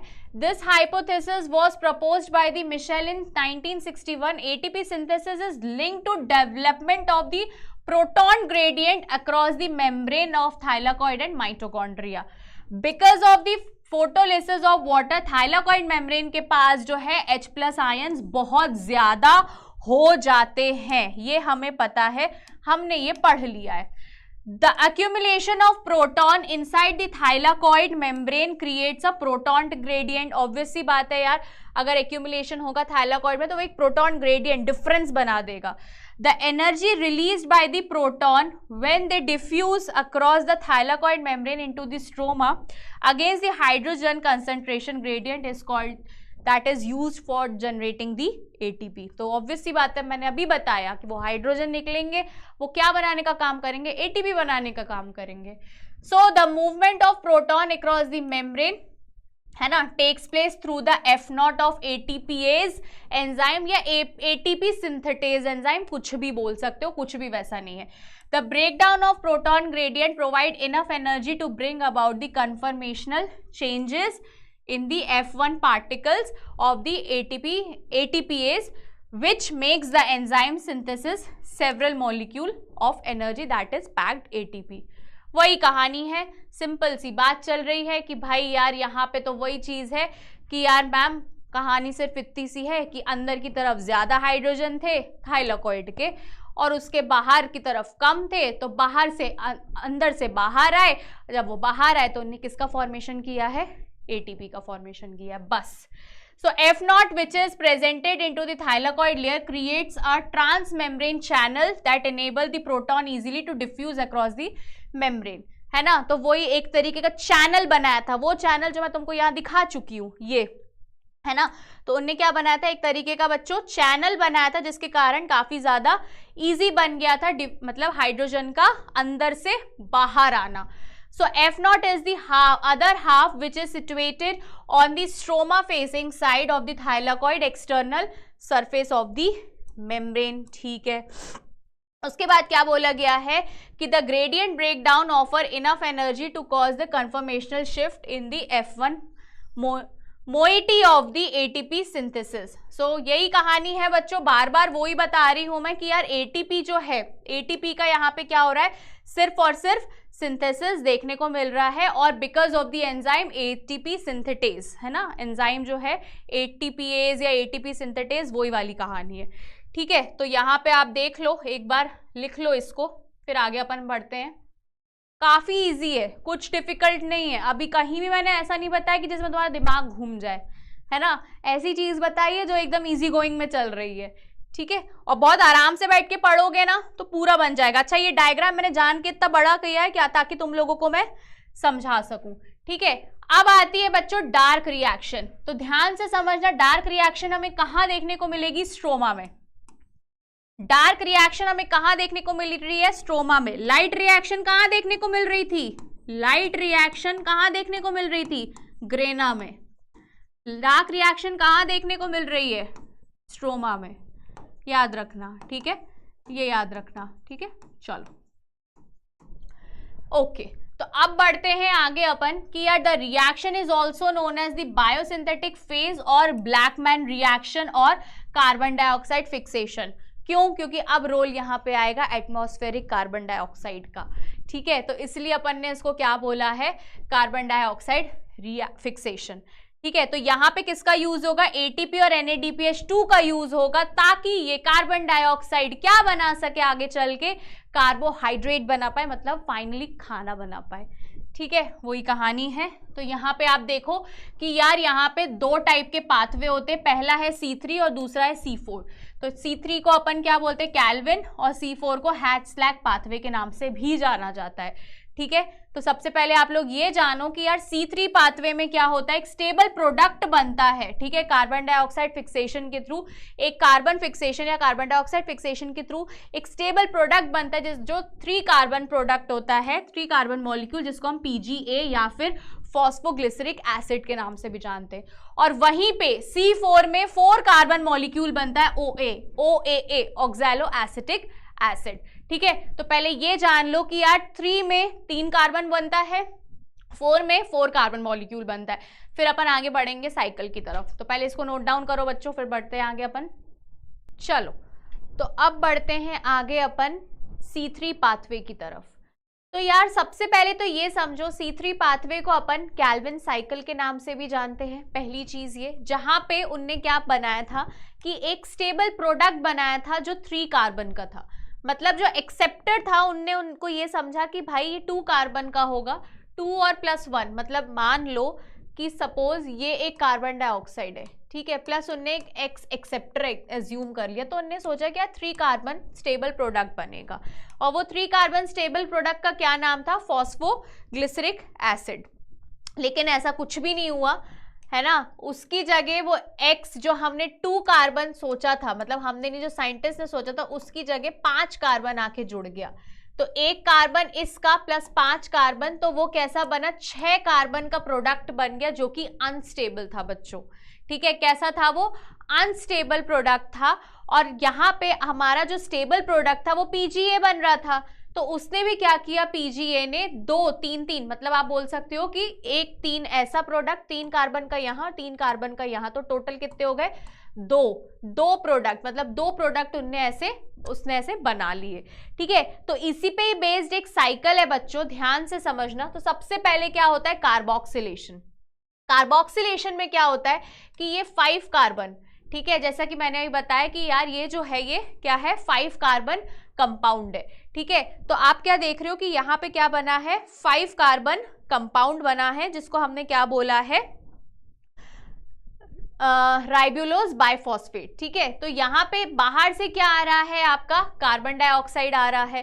ठीक है, तो यहाँ पे पहला प्रोसेस क्या हो रहा है, कार्बोक्सिलेशन, जहां पे आप क्या देख रहे हो कि 3, मतलब 3 जो है फॉस्फोग्लिसरेट बना है, ठीक है। 3 जो है अपन ने ये डिस्कस किया था जस्ट अभी कि यार यहाँ पे 3 करके इसने 2 बनाए हैं ऐसे अनस्टेबल प्रोडक्ट जो कि अनस्टेबल है। फिर उसके बाद क्या हो रहा है, रिडक्शन। रिडक्शन में हमें क्या पता है यार बच्चों की रिडक्शन है मतलब कि हाइड्रोजन का ऐड होता है, ठीक है। हाइड्रोजन का क्या होता है बच्चों, एडिशन होता है, जिसको हमने क्या बोला है, रिडक्शन बोला है, ठीक है। तो यहाँ पे आप ध्यान से देखो बच्चों कि ये जो बन रहा है रिडक्शन में, तो यहाँ पे क्या खर्च हो रहा है, एटीपी और NADP। तो मतलब रिडक्शन होने के लिए 2 मतलब आप बोल सकते हो कि एटीपी और NADPH को थोड़ा त्यागना पड़ेगा ताकि क्या बन पाए, ट्रायोस फॉस्फेट बन पाए, या जिसको आप बोल सकते हो सुक्रोज या फिर स्टार्च बन पाए। तो लेकिन ये जो हो रहा है, रिड्यूस हो रहे हैं, या जो हम बोल रहे हैं जो खर्च हो रहे हैं वो कितने हो रहे हैं, 2 हो रहे हैं। ये याद रखना पड़ेगा कि 2 ATP और 2 NADPH जो है वो खर्च हो रहे हैं, ठीक है। खर्च हो रहे हैं, क्या बनाने के लिए खर्च हो रहे हैं, सुक्रोज या फिर स्टार्च, ठीक है। शुरुआत यहां से हुई थी कि ये एक 5 कार्बन का मॉलिक्यूल प्लस एक ये कार्बन डाइऑक्साइड 1 कार्बन का, ठीक है। तो मिला के इसने क्या बनाया, अनस्टेबल फॉस्फोग्लिसरेट बनाया, जिसको अपन ने PGA बोला है ना। तो मतलब वैसे तो प्रोडक्ट ये 6 कार्बन का बन रहा है, तो 6 कार्बन का इसने एक ये और एक ये, मतलब 2 अनस्टेबल है ना, इंटू 2 आप कर सकते हो, तो 6 बोल सकते। तो एक कार्बन जब गोल घूमेगा तब जाके आपका क्या बनेगा, एक सुक्रोज या ग्लूकोज बनेगा, ठीक है, एक ग्लूकोज बनेगा। तो ऐसे हमें क्या करना है, 6 कार्बन है तो उसको 6 बार गोल घूमना पड़ेगा, तब जाके क्या बनेंगे इसके 6 बार, आप ये बोल सकते हो कि 6 इसके सुक्रोज बनेंगे, मतलब ग्लूकोज बनेंगे या स्टार्च बनेंगे। अब उसके बाद क्या हुआ, यहाँ पे रिडक्शन हो गया, हाइड्रोजन का एडिशन हो गया, और यहाँ पे क्या खर्च हुई, 2 ATP और 2 NADPH, और ऑब्वियसली बात है जब खर्च होगा तो बाहर ये ADP प्लस PI और NADP पॉजिटिव के फॉर्म में बाहर निकलेगा। फिर यहाँ पे क्या हो रहा है, वापस से रीजनरेट, क्योंकि ये वापस से यहाँ जाएगा लौट के, क्योंकि इसको तो कंप्लीट करनी ना अपनी साइकिल। तो यहाँ पे अगेन यहाँ पे क्या खर्चा हो रहा है, एक ATP का खर्च हो रहा है। तो मैं ये बोल सकती हूँ यार कि अगर ये मुझे C3 साइकिल करनी है, या फिर मुझे अगर एक मॉलिक्यूल बनाना है किसका, स्टार्च का, ठीक है, या फिर एक ग्लूकोज बनाना है, तो यार एक कार्बन में एक साइकिल में मैं कितना बोल सकती हूँ यार, 2 + 1 ये 3 ATP यूज हो रही है ना, और 2 NADPH यूज हो रहा है ना। तो और यहाँ पे बात कितनी है कि एक कार्बन मॉलिक्यूल, एक कार्बन डाइऑक्साइड की बात हो रही, क्योंकि ये एक साइकिल एक कंप्लीट होगी तब जाके आपकी क्या बनेगा, एक आपका ग्लूकोज बनेगा। लेकिन यहाँ पे ये पूरी साइकिल 6 कार्बन के हिसाब से हम बात कर रहे हैं, तो मतलब 6 अगर आप करोगे तो इंटू 6 कर दो। तो आपसे अगर कोई पूछे कि C3 साइकिल में कितना ATP और कितना NADPH यूज होता है, तो आप सीधा सीधा बोल सकते हो कि 18 ATP है ना, ओवरऑल 18 ATP और 12 NADPH यूज होता है, ठीक है। समझ में आई कहानी। तो ये तो थी तुम्हारी C3 साइकिल या फिर कैल्विन साइकिल, जो काफी ज्यादा इजी थी, जिसमें पहला स्टेप तुम्हारा होता है कार्बोक्सिलेशन, दूसरा होता है रिडक्शन, एंड तीसरा होता है रीजेनरेशन, ठीक है। तो एक बार इसको देख लो तुम लोग बच्चों। चलो अब बढ़ते हैं आगे अपन अगली साइकिल की तरफ, जिसको हमने क्या बोला है, C4 साइकिल। तो यार C4 साइकिल समझने से पहले तो ये समझ लो कि यार इसमें ना 2 टाइप की सेल्स इन्वॉल्व है, एक है तुम्हारी मीजोफिल सेल और दूसरी तुम्हारी बंडल शीट सेल्स, ठीक है। तो मीजोफिल सेल्स तो ठीक है, लेकिन बंडल शीट सेल्स जो रहती है उसकी कवरिंग काफी ज्यादा लेयर्स से होती है, सेवरल लेयर्स से होती है, वो काफी थिक होती है, ठीक है। तो यहां से मतलब ये इतनी थिक होती है कि गैसियस एक्सचेंज होना पॉसिबल नहीं होता है। तो सबसे पहले तो ऐसे समझो बच्चों कि एटमॉस्फेरिक कार्बन डाइऑक्साइड, ठीक है, एटमॉस्फेरिक कार्बन डाइऑक्साइड किससे आके जुड़ता है, पेप से आके जुड़ता है, with the help of enzyme PEP, ये है, ठीक है, with the help of enzyme PEPcase, ठीक है। पेपकेज एंजाइम से के थ्रू ये क्या होता है, जुड़ता है, ठीक है। और फिर ये क्या बना लेता है बच्चों, C4 एसिड। तो ये C4 एसिड जो है किसमें कन्वर्ट होता है, ऑक्सैलो एसिटिक एसिड, ठीक है। किसमें कन्वर्ट होता है ये, ऑक्सैलो एसिटिक एसिड, OAA लिख दे रही हूं मैं, ठीक है, ऑक्सैलो एसिटिक एसिड। अब ये कहाँ जाता है, नीचे की तरफ जा रहा है, ठीक है। ऑक्सैलो एसिटिक एसिड किस में कन्वर्ट होता है, या तो ये मैलिक एसिड में जाएगा, मैलिक एसिड, ठीक है, मैलिक एसिड के थ्रू जाएगा, या तो फिर ये एस्पार्टिक एसिड के थ्रू जाएगा, ठीक है, ठीक है। कहाँ गया ये, नीचे की तरफ, अपना कौन सा गया, C4 एसिड। अब C4 एसिड का क्या हुआ, डीकार्बोक्सिलेशन हुआ, जहां से क्या निकली, CO2 निकली। अब CO2 निकली तो ऑब्वियस सी बात है यहां पे क्या होगा, कैल्विन साइकिल देखने को मिलेगी। ये एवरग्रीन चीज है, ठीक है। यहां पे आपको बंडल शीट में क्या देखने को मिलेगी, कैल्विन साइकिल देखने को मिलेगी। अब ये तो हो गया, एक कार्बन निकल के क्या बना रहा है, वही सेम चीज कैल्विन साइकिल वाला प्रोसेस हो रहा है। लेकिन ये जो बाकी है जिसको हमने C3 बोला, क्योंकि यहाँ पे आया तो C4 था, फिर यहां तक आते आते C3 होगा, क्यों, क्योंकि एक कार्बन रिलीज हो गया, निकल गया, फिर ये वापस कहाँ चला जाएगा बच्चों, C3 एसिड रीजनरेट होके, एंड देन फाइनली ये फिर से क्या बनाएगा, फॉस्फोपाइरुवेट, फॉस्फोफिनॉल पाइरुवेट, वही PEP बनाएगा, रीजनरेट हो जाएगा। तो ये कुछ इस तरीके से क्या, कौन सी साइकिल चलती है, C4 साइकिल चलती है। लेकिन आप एक चीज नोटिस करना कि यहाँ पे जो CO2 है वो काफी ज्यादा मात्रा में देखने को मिलता है, ठीक है। एंड CO2 का ये जो कार्बोक्सिलेशन वगैरह ये सारी चीज हो रही है वो एक एंजाइम के थ्रू हो रही है जिसका नाम है रुबिस्को, ठीक है। ये रुबिस्को एंजाइम काफी ज्यादा मेजर रोल प्ले करता है कार्बोक्सिलेशन में, ठीक है। चाहे वो आप C3 की बात कर लो, ठीक है, चाहे आप C4 की बात कर लो, ठीक है, यहां पे ये मेजर रोल प्ले करता है। लेकिन अगर यही एंजाइम ये ऑक्सीजन के साथ भी रिएक्ट करता है लेकिन कोई काम का नहीं रहता है, जब ये ऑक्सीजन के साथ अगर ये काम करे, रिएक्ट कर जाए या कुछ काम कर रहा है, तो उसके लिए हम वर्ड यूज करते हैं फोटो रेस्पिरेशन, वो हम आने वाली 1-2 स्लाइड्स में पढ़ेंगे, ठीक है। तो ये तो था तुम्हारी C4 साइकिल के बारे में। तो यार C4 साइकिल जो ट्रॉपिकल और सब ट्रॉपिकल रीजन्स में पाई जाती है, ठीक है, मेज, ग्रास, शुगर केन, ये सारे एग्जाम्पल्स हैं, ठीक है। और इसका मेन काम क्या रहता है, मतलब C4 plants are adapted to overcome the photorespiration, ठीक है, now and delivered CO2 directly to the enzyme rubisco, जो मैं अभी जस्ट बता चुकी हूँ बच्चों, ठीक है। तो यहाँ पे आप देखना कि यार इसका स्ट्रक्चर काफी ज्यादा डिफरेंट है, इसलिए अपन इसको क्रान्स अनाटमी के नाम से जानते हैं, वेरी इंपॉर्टेंट, जिसको अपन ने क्या बोला है, क्रान्स अनाटमी के नाम से जाना गया है। 2 टाइप के आपको बंडल शीट्स की मैं बात करूं तो जहां पे आपको वेस्कुलर बंडल्स काफी ज्यादा देखने को मिलते हैं और काफी ज्यादा थिक होती है, जिसके कारण वो गैशियस एक्सचेंज होने की पॉसिबिलिटी नहीं होती है बच्चों, ठीक है। नाउ अब यहाँ पे मैं देखूं क्या, C4 cycle operates in the bundle sheath sales and the mesophyll cells, जो अभी अपन ने जस्ट साइकिल में पढ़ा कि ऊपर वाली मीजोफिल है, नीचे वाली हमारी बंडल शीट है। So bundle sheath cells can have multiple layers, ये हम ऑलरेडी डिस्कस कर चुके, that is resistant to the exchange of gases, gases exchange नहीं होती है, ठीक है। तो मीजोफिल सेल्स की मैं बात करूं, दैट कंटेन 3 कार्बन मॉलिक्यूल, जिसको हमने क्या बोला, फॉस्फोफिनॉल पाइरुवेट, है ना, PEP, पेप, जो पेपकेज एंजाइम के थ्रू बन रहा था, ठीक है। तो वो क्या करता है, जुड़ जाता है, एंड देन जुड़ने के बाद, जो कि कार्बन डाइऑक्साइड एक्सेप्टर रहता है, ठीक है, जो जुड़ने के बाद फिर हमारे एसिड्स बनाता है। The enzyme in charge of PEP carboxylase and PEP PEPcase where the RuBisCO enzyme is missing. ऊपर की साइड रुबिस्को एंजाइम नहीं था, नीचे की साइड था, ये याद रखना। मीजोफिल में आपको देखने को, यहाँ पे अगर बात करूं, नहीं देखने को मिल रहा था, ठीक है। Now C4 acid oxaloacetic acid is formed here, है ना। C4 से हमने बोला था कि ऑक्सैलो एसिटिक एसिड मिलेगा, and malic acid and aspartic acid के फॉर्म में फिर वो नीचे जाएगा, ठीक है, which is then transfer to the bundle sheath, bundle sheath में जा रहा था, एंड बंडल शीट में ही आपको सारा जो है कार्बन डाइऑक्साइड टूटता हुआ नजर आ रहा था, जिसके आगे फिर कैल्विन साइकिल बन रही थी। So the carbon dioxide is produced in the bundle sheath and then reaches the C3, जो कैल्विन साइकिल जो हमने पढ़ी थी वैसी। और जो रुबिस्को एंजाइम है वो काफी ज्यादा देखने को मिलता है किसमें, हमारे बंडल शीट में, जो मैं आपको बता चुकी थी। मीजोफिल में देखने को नहीं मिलता, बंडल शीट में देखने को मिलता है, लेकिन बंडल शीट में ऑब्वियस सी बात है पेप केस देखने को नहीं मिलता, ठीक है।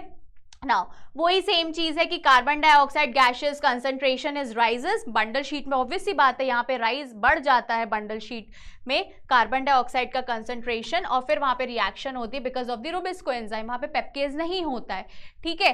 तो यहां तक तो थी कहानी आपकी C4 की, अगर कोई डाउट है तो देख लो भाई, ठीक है। अब पढ़ते हैं फोटो रेस्पिरेशन। फोटो रेस्पिरेशन मैंने क्या बताया था कि यार वैसे कोई काम का नहीं होता अगर रुबिस्को O2 के साथ जुड़ जाए, क्योंकि ना ही वो आपका ATP बनाएगा, ना ही वो NADPH बनाएगा यार। तो जब कुछ काम का ही नहीं है तो फिर क्या फायदा, है ना, वही कहानी है।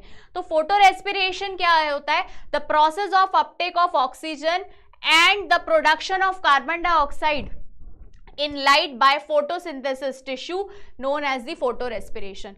So photorespiration की बात करूं, इसको अपन फोटोसिंथेटिक कार्बन ऑक्सीडेशन के नाम से भी जानते हैं। सो ये आपको कहाँ देखने को मिलता है? C3 प्लांट्स में ज्यादातर देखने को मिलता है ना, जितने भी C3 में, क्योंकि मैंने जस्ट अभी बताया कि जब अपन C3 पढ़ रहे थे तो मैंने आपको बोला था कि हाँ यार यहाँ पे भी रुबिस्को होता है, क्योंकि यहाँ पे जो है कार्बन डाइऑक्साइड का कंसंट्रेशन ज्यादा होता है। ठीक है बच्चों, चलो फिर अब यहां आ गए, rubisco has a greater affinity for the CO2 than O2।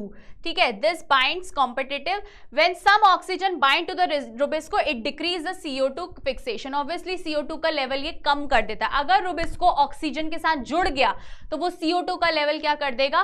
कम कर देगा। ठीक है, now the binding of oxygen and the Rubisco form one molecule of the phosphoglycerate and phosphoglycolate. ठीक है, जो कि कोई काम के नहीं होते। नाउ PGA इज यूज्ड, है ना। फॉस्फोग्लिसरेट की अगर मैं बात करूं तो फॉस्फोग्लिसरेट तो फिर भी यूज में आ जाता है कैल्विन साइकिल में, एंड द फॉस्फोग्लाइकोलेट जो रहता है वो एज सच कुछ काम का तो रहता नहीं है, क्योंकि ये एक्चुअली अगर बात करूं फोटो रेस्पिरेशन का तो ग्लाइकोलेट जो रहता है वो क्या करता है? अमाइनो एसिड ग्लिसरीन बनाता है। ठीक है, ग्लाइसिन बनाता है, and carbon dioxide is release from the mitochondria as the byproduct of the photorespiration. तो फोटो रेस्पिरेशन हम ज्यादा डिटेल में बच्चों इसलिए नहीं पढ़ते क्योंकि ATP और NADPH तो बना ही नहीं रहा, और ATP और NADPH ही नहीं बनेगा तो आगे ग्लूकोज कैसे बन पाएगा? ठीक है, तो यार ये कहानी अगर आप इतना डिटेल में लिखोगे उससे बेटर है आपसे अगर कोई पूछे फोटो रेस्पिरेशन के बारे में तो आप इतना बोलना, जब रुबिस्को एंजाइम ऑक्सीजन के साथ जाके जुड़ जाता है तो उस प्रोसेस को हम क्या बोलते हैं? रुबिस्को, जिसके कारण वो दो प्रोडक्ट बनाता है। कौन कौन से दो प्रोडक्ट? एक PGA एंड फॉस्फोग्लाइकोलेट। ठीक है, चलो तो ये यहां तक ये नोट डाउन करो, फिर अपन आगे बढ़ते हैं बच्चों। ये O2 ऐसे लिख लेना ना, थोड़ा सा ना थोड़ा सा ऊपर नीचे हो गया, कोई दिक्कत नहीं है, चलो इतना तो चलता है। तो बच्चों ये था फोटो रेस्पिरेशन के बारे में, और अब हम आ गए हैं इस चैप्टर के एकदम लास्ट टॉपिक पे जिसका नाम है फैक्टर्स अफेक्टिंग। ऑब्वियस सी बात है यार, जैसे हम हैं हमें कुछ चीजें अफेक्ट कर जाती है, वैसे ये बेचारे प्लांट्स को भी अफेक्ट करती हैं यार, है ना। ऐसा मत सोचना कि सिर्फ हम ही इंसान है, हमें ही चीजें अफेक्ट करती है, प्लांट्स को भी करती हैं। ठीक है, अगर प्रॉपर सनलाइट नहीं मिलेगी तो भी अफेक्ट करेगा, वाटर नहीं मिलेगा तो भी, कार्बन डाइऑक्साइड तो भी, हर चीज से वो अफेक्ट होते। ठीक है, लेकिन यार कहानी सिर्फ इतनी सी है ना, जैसे हम अगर अपनी लाइफ की बात करें तो यार जिस चीज की कमी होती है ना वो सबसे ज्यादा हमारे लिए, जिसको हम लिमिटिंग फैक्टर के नाम से जानते हैं, जो चीज हमारे पास लिमिटेड है। ठीक है, जैसे मान लो किसी के पास पैसा लिमिटेड है तो फर्क सबसे ज्यादा वो ही दे रहा है, मतलब जो सुख शांति जो है वो तो एक साइड में रख दी, लेकिन इंसान ये बोलता है कि यार पैसों की कमी, और पैसों से बहुत कुछ हो सकता था वो मैं कर नहीं पा रहा हूं। ठीक है, वैसे अगर तुम्हारे सिचुएशन में बात करें, तुम्हारे जनरेशन की, या जो अभी तुम्हारे साथ हो रहा होगा, है ना, तो तुम लोग का ऐसा होगा कि यार या तो वो लड़की मिल जाए यार, या तो वो लड़का मिल जाए, बस उसी इंसान की कमी है। आसपास इतनी लड़कियां लड़के मिल रहे हैं, उससे फर्क नहीं पड़ रहा है, लेकिन बस वो ही चाहिए, है ना, वो ही चाहिए। अगर वो मिलेगी तो मेरी लाइफ एकदम सॉर्टेड हो जाएगी। वैसे एक टाइम तक हमारे साथ भी कुछ ऐसे ही था, ठीक है, बट रियलिटी चेक मिलना लाइफ में बहुत ज्यादा जरूरी होता है। जो मिल जाता है थोड़ा देर बाद मिलता है, पर मिलता जरूर है।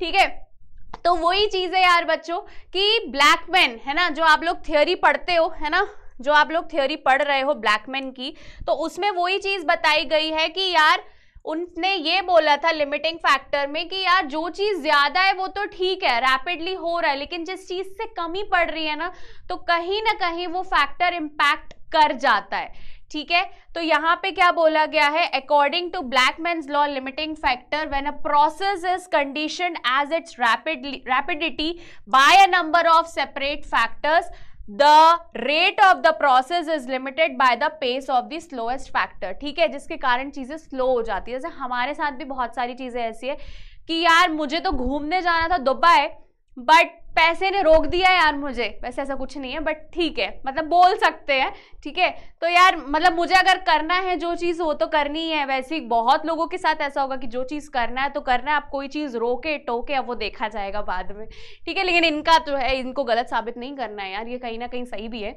So this implies that if more than one factor affects a chemical process, then its rate will be determined by the factor which is the nearest to its minimal value. So it is the factor which directly affect the rate of quantities change. सीधी सी कहानी है यार, है ना, जो चीज कम पड़ेगी वो कहीं ना कहीं अफेक्ट भी करेगी क्वांटिटी वाइज, क्वालिटी वाइज, है ना, सारी चीजें। तो सबसे पहले अपन शुरुआत कर देते हैं, ठीक है। Example, despite the presence of green leave and optimal light and CO2 conditions the plant may not photosynthesize if the temperature is very low। कहानी इतनी सी है कि यार फोटोसिंथेसिस की, भैया प्लांट्स पे आ जाते हैं, अपनी तो लाइफ चलती रहेगी, है ना। तो प्लांट्स की अगर मैं बात करूं कि मान लो प्लांट ग्रीन कलर का भी है ना, प्रॉपर ऑप्टिमल लाइट भी मिल रही है, CO2 भी मिल रहा है, लेकिन यार वो फोटोसिंथेसाइज नहीं कर पाएगा। क्यों नहीं कर पाएगा? क्योंकि उसको कमी किसकी हो रही है? टेम्परेचर की। टेम्परेचर उसको लो मिल रहा है, ठीक है, लेकिन मतलब जितना चाहिए उसको उतना नहीं मिल रहा है, लेकिन वो क्या बोल रहा है, कमी हो गई, और वो कमी हो गई, अब वो कमी पूरी करनी तो पड़ेगी, क्योंकि कमी पूरी नहीं करोगी तो सीधी सी बात है वो कहीं ना कहीं रेट ऑफ फोटोसिंथेसिस पे अफेक्ट तो करेगा ही, है ना। जैसे आप लोग का तो मैं केस बता ही चुकी हूँ कि भाई आप पार्टी में गए हो, लेकिन यार आपकी बंदी नहीं आई है साथ में, वो आसपास इतनी खूबसूरत लड़कियां हैं, उनको पे ध्यान नहीं देना है, लेकिन यार मेरी बंदी नहीं आई है। अब मेरी बंदी नहीं आई है तो मतलब मेरा तो मुंह सड़ा रहेगा, पूरी पार्टी में मेरा मुंह सड़ा रहेगा, लेकिन वो जैसी बंदी आ जाएगी तो आपका मुंह एकदम से मतलब फ्रेश हो जाओगे आप एकदम कि यार हाँ अब करते, अब आ गए अपन पार्टी वाले मोड में, ठीक है। वैसी इनकी भी कहानी है। So this leaf will start photosynthesising if provided with the optimal temperature. अब जब उनको प्रॉपर टेम्परेचर दे दोगे, है ना, ऑप्टिमल लाइट है, ग्रीन लीफ है ना, CO2 है, लेकिन टेम्परेचर नहीं मिल रहा है, तो उसके कारण रेट ऑफ फोटोसिंथेसिस अफेक्ट होगा। लेकिन जैसे ही आपने उसको दे दिया उतना टेम्परेचर, वैसे ही वो अच्छे से फोटोसिंथेसाइज करने लगेंगे।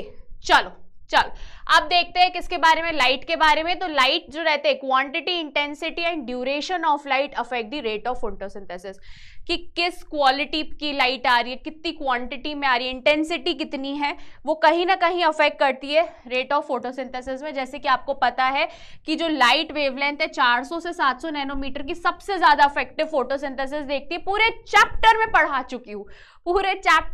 चुकी हूँ ये कि 400 से 700, 400 से 700 याद रखना, ठीक है, भूलना मत, ठीक है। So this light is the photosynthetically active, जिसको अपन PAR बोलते हैं। अब लो लाइट इंटेंसिटी में क्या होगा, तो रेट ऑफ फोटोसिंथेसिस भी लो हो जाएगा। लाइट कम है ना, लाइट की इंटेंसिटी कम, रेट ऑफ फोटोसिंथेसिस भी कम। As the intensity of light increases, मतलब मान लो यहां कम है, धीरे धीरे करके बढ़ रही है, तो फोटोसिंथेसिस का रेट भी बढ़ता जाएगा। सो uninterrupted and continuous photosynthesis for relatively long period of time may sustain without any visible damage। क्या होता है ना, मैं आपको एक फैक्ट बात बताती हूँ, जो रियलिटी लाइफ में हम बात करते, मान लो आपको वो चीज, मतलब एक पॉइंट ऐसा आता है, पैसे को साइड में रख दो, पैसा तो साइड में ही रख दो, क्योंकि पैसा यार जब मिल जाए तब अच्छा लगता है ना, तो वो उस चीज को साइड में रख दो। लेकिन मान लो आपने वो चीज को रहना सीख गए उस पॉइंट पे, है ना, मान लो आप लोएस्ट से ऊपर उठ के आ गए हो, है ना, अपने लो टाइम से आप वापस से उठ के आ गए ऊपर, है ना, कि मान लो लड़की का चक्कर है बाबू भैया, वो वाला सीन से आप एकदम उठ के ऊपर आ गए हो। आपने अपने आप को बैलेंस कर लिया है कि भैया अब मेरे को फर्क नहीं पड़ना है ना, अब नीचे जाएं या इसके ऊपर जाएं या इससे बड़े, मेरे को कोई फर्क नहीं पड़ रहा है, क्योंकि मैं इस पॉइंट पे समझदार हो गया हूं या हो गई हूं, ठीक है। तो वैसे ही लाइट का भी रहता है कि यार धीरे कम लाइट मिलती तो फर्क पड़ता है, लेकिन एक पॉइंट ऐसा आ जाता है ना कि जहां पे उनका सैचुरेशन बढ़ जाता है। यार यहां से अगर उनको लाइट और ज्यादा मिल रही है, कुछ हो भी रहा, तो वो एक सैचुरेशन पे आ गए, उनको कोई फर्क नहीं पड़ता है। वैसे ये ग्राफ है, अगर तुम इस ग्राफ में देखो ध्यान से कि यार यहाँ पे देखो, ठीक है, ये है तुम्हारी लाइट इंटेंसिटी का और ये है rate of photosynthesis. Light intensity पहले कम है तो धीरे धीरे करके फोटोसिंथेसिस बढ़ता जा रहा है, ज्यादा भी होती जा रही ना ये, फिर एक पॉइंट ऐसा आएगा जहां पे ये सैचुरेट हो जाएंगे। जैसे तुम्हारा भी एक पॉइंट ऐसा आता है कि जहां पे तुम्हें फर्क पड़ना बंद हो जाता है कि अभी कुछ भी हो रहा हो ना, वी डोंट केयर, वो वाली चीज है। वैसे इनके साथ भी वही है कि यार एक पॉइंट ऐसा आता है जहां पे इनका क्या आ जाता है बच्चों, सैचुरेशन आ जाता है ना, क्या आ जाता है, सैचुरेशन आ जाता है, ठीक है। तो यार ये रेट ऑफ में सबसे पहले अपन जो रेट ऑफ फोटोसिंथेसिस का फैक्टर है, सबसे पहले लाइट था, है ना, वो समझ में आ गया। CO2 है ना, कार्बन डाइऑक्साइड की अगर मैं बात करूं यार, तो हमारे एटमॉस्फेयर में 0.3 है ना, 0.03 से लेकर 0.04% तक कार्बन डाइऑक्साइड है। और अगर ये बढ़ भी जाता है ना, तो ये क्या करता है, कार्बन डाइऑक्साइड फिक्सेशन मतलब बढ़ भी गया तो यार मुझे नहीं लगता कि इतना ज्यादा फर्क पड़ेगा। क्यों? क्योंकि यार कहीं ना कहीं बढ़ेगा तो हमारे लिए भी दिक्कत देगा। तो अभी जितना है ना उतना ठीक है ना, उससे सबका काम हो रहा है। ठीक है बच्चों, A slight rise beyond this concentration can have damaging effect over the long period. लंबे टाइम तक अगर CO2 एटमॉस्फेयर तक बढ़ा हुआ, मतलब इतना अगर दिखे 0.05% तक हमें दिखेगा बच्चों, तो कहीं ना कहीं ये दिक्कत दे सकता है।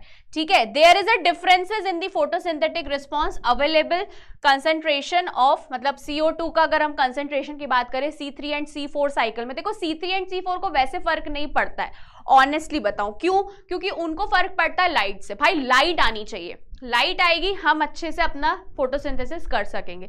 लेकिन अगर in case in C3 plants the rate of photosynthesis increase with the increase in the CO2, अगर इन केस CO2 का कंसंट्रेशन बढ़ जाता है तो रेट ऑफ फोटोसिंथेसिस भी बढ़ जाएगा। जैसे अभी कहानी समझो ऐसे, they are happy, C3 C4 cycle खुश है, उनको प्रॉपर लाइट मिल रही है, उससे वो खुश है। लेकिन अगर इनकेस CO2 का कंसंट्रेशन बढ़ भी जाता है तो रेट ऑफ फोटोसिंथेसिस जो रहेगा वो कितना रहेगा, बढ़ जाएगा वो भी। लेकिन वो बढ़ना कितना चाहिए, सिर्फ और सिर्फ कितना, 500 तक।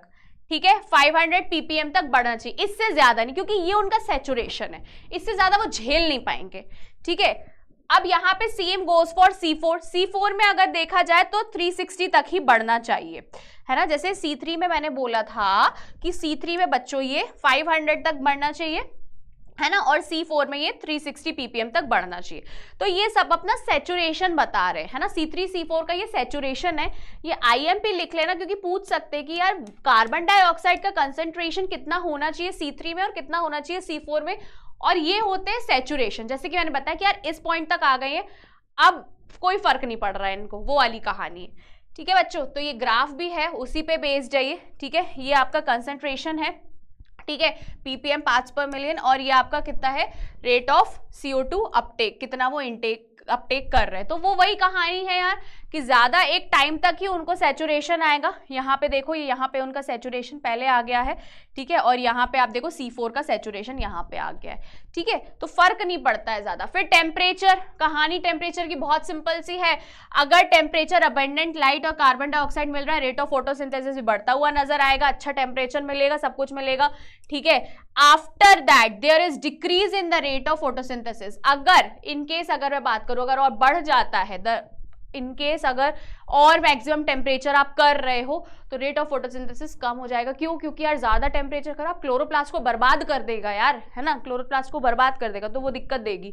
ठीक है, तो यहाँ पे देखो, इन the presence of abundant light and carbon dioxide the rate of photosynthesis increases with a rise in the temperature till it becomes maximum.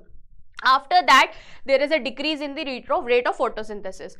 तो रेट ऑफ फोटोसिंथेसिस प्रॉपर आपका मैक्सिमम कितना टेम्परेचर होना चाहिए, 25 से 25 से 30 डिग्री तक ही होना चाहिए IMP, इससे ज्यादा नहीं जाए तो अच्छा है। ठीक है, वाटर तो देखो ऐसा है यार, मतलब मिल ही जाता है उनको पानी, देखा जाए तो। ठीक है, तो the increase in the water content in the leaf resulted in increase of rate of photosynthesis. जितना अच्छा पानी मिलेगा उतना अच्छा रेट ऑफ फोटोसिंथेसिस होगा। रेट ऑफ फोटोसिंथेसिस का मतलब फोटोसिंथेसिस होता रहेगा, है ना। तो water indirectly exert limiting affect, ठीक है, limiting effect on the rate of photosynthesis. This is mainly because water helps in maintaining the turgidity of the cells, ठीक है, एंड प्रॉपर हाइड्रेशन। तो प्रॉपर मतलब पानी का मेन काम क्या रहता है, पानी तो देखो चलो फोटोसिंथेसिस में भी काम कर रहा है ना, सेल की टर्गिडिटी में भी हेल्प कर रहा है। ठीक है, उसके बाद इसके अलावा हम देखें तो हाइड्रेट रख रहा है प्लांट को। तो ये सारी चीजें जो है कहीं ना कहीं वो हेल्पफुल है उसके लिए। तो ये तो कहानी थी तुम्हारी लिमिटिंग फैक्टर्स की, and factors affect the photosynthesis. अब हम पढ़ते कुछ इंपॉर्टेंट क्वेश्चंस बच्चों, ये एकदम लास्ट वाली चीजें हैं। आई होप आपको पूरा चैप्टर समझ में आया होगा, जिसके कारण आप ये सारे क्वेश्चंस कर पाओगे। ठीक है, अगर आपने ये 90%, अरे चलो छोड़ो 80% भी ये चैप्टर समझ लिया ना, मतलब तुम लोग एग्जाम में फोड़ दोगे, मैं बोल रही हूँ।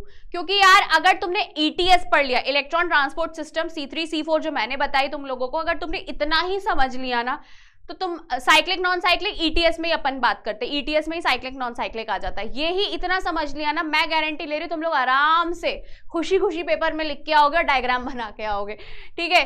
तो यार name the product use to drive the dark reaction, ठीक है। अब हमें पता है यही दो है, ये दो मतलब एटीपी और एनएडीपीएच, ठीक है। और जो क्या कर रहे हैं, कार्बन डाइऑक्साइड फिक्सेशन कर रहे हैं और बना क्या रहे हैं, ग्लूकोज मॉलिक्यूल बना रहे हैं। On the basis, on what basis C3 and C4 pathway photosynthesis selected? So on the basis of carbon atom first stable product, है ना, कार्बन एटम का फर्स्ट स्टेबल प्रोडक्ट कौन सा होता है, ठीक है, पीजीए, पीईपी, ये सारी चीजें जो है ओएए, उसके बिहाफ पे हम सिलेक्ट करते हैं। Now, do photosynthetic reactions such as dark reaction required light? So dark reactions are light independent reaction. Yes, जरूरत पड़ती है क्योंकि वो डिपेंड है, dark reaction completely dark reaction completely light reaction पे डिपेंड है, क्योंकि लाइट रिएक्शन से जब तक एटीपी और एनएडीपीएच नहीं बनेगा ना बच्चों, तब तक वो डार्क रिएक्शन आगे फर्दर प्रोसेस कार्बोहाइड्रेट बनाने में हेल्प नहीं कर पाएगा। सीधी सी कहानी है, उनको एटीपी एनएडीपीएच चाहिए तभी वो कार्बोहाइड्रेट बना सकते हैं। एटीपी और एनएडीपीएच किससे बनता है, लाइट रिएक्शन से बनता है, ठीक है। कहानी यहीं पे खत्म। So what is the relationship between photosynthesis and respiration? अलग है यार, completely अलग है। फोटोसिंथेसिस में कोई भी चीज बनती है ना, मतलब खाना बन रहा है। रेस्पिरेशन में क्या होती है, टूटता है, टूट के फिर बनता है, ठीक है। तो यहाँ पे ये देखा जाए, they are related but in both mechanism plant gain energy photosynthesis from solar radiation, while respiration में क्या होता है, ग्लूकोज का ब्रेकडाउन होता है, जैसे कि मैंने की बताया है ना। Both the process are dependent on each other, ठीक है। Respiration uses the end product of the photosynthesis, ठीक है। खाना बनेगा तब जाके वो आगे ग्लूकोज फर्दर टूटेगा एंड टूटने के बाद वो एनर्जी बनाएगा। सीधी सी कहानी है, अगला चैप्टर भी वही है, ठीक है। इसलिए डिफरेंस बिटवीन के फॉर्म में पूछा है बच्चों। फिर तुम्हारा क्या है, list the location in the cell where the following reaction takes place. So synthesis of ATP और NADPH thylakoid में देखने को मिलता है ना, synthesis, फिर उसके साथ प्रोटोलिसिस ऑफ वाटर इनर मेम्ब्रेन, है ना, ल्यूमेन साइड देखने को मिलता है, कार्बन डाइऑक्साइड फिक्सेशन स्ट्रोमा में, फिर उसका synthesis of sugar molecule chloroplast में and synthesis of starch cytoplasm में। तो ये सारी चीजें कुछ इंपॉर्टेंट क्वेश्चंस थे बच्चों, जो आपके लिए कहीं ना कहीं काफी हेल्पफुल रहेंगे, ताकि आप इसको क्या करो, एग्जाम में लिख सको, एक एक नंबर में इस टाइप के क्वेश्चंस पूछ सकते बच्चों। ये चैप्टर जितना भी ज्यादा हवा बना दिया है ना कि ये फोटोसिंथेसिस ऐसा वैसा, कुछ नहीं है, बहुत ईजी था, बहुत ईजी वे में मैं तुम लोग को बताया है। बस काम इतना करना है कि सीरीज देखनी है, ठीक है, मतलब ये जो तुम्हारे वन शॉट है उसको देखना है, समझना है, क्वेश्चन सॉल्व करना है, ठीक है। तो बिल्कुल टेंशन मत लो, आराम से पढ़ते रहो, मिलते हैं अपन अगली क्लास पे, बाय।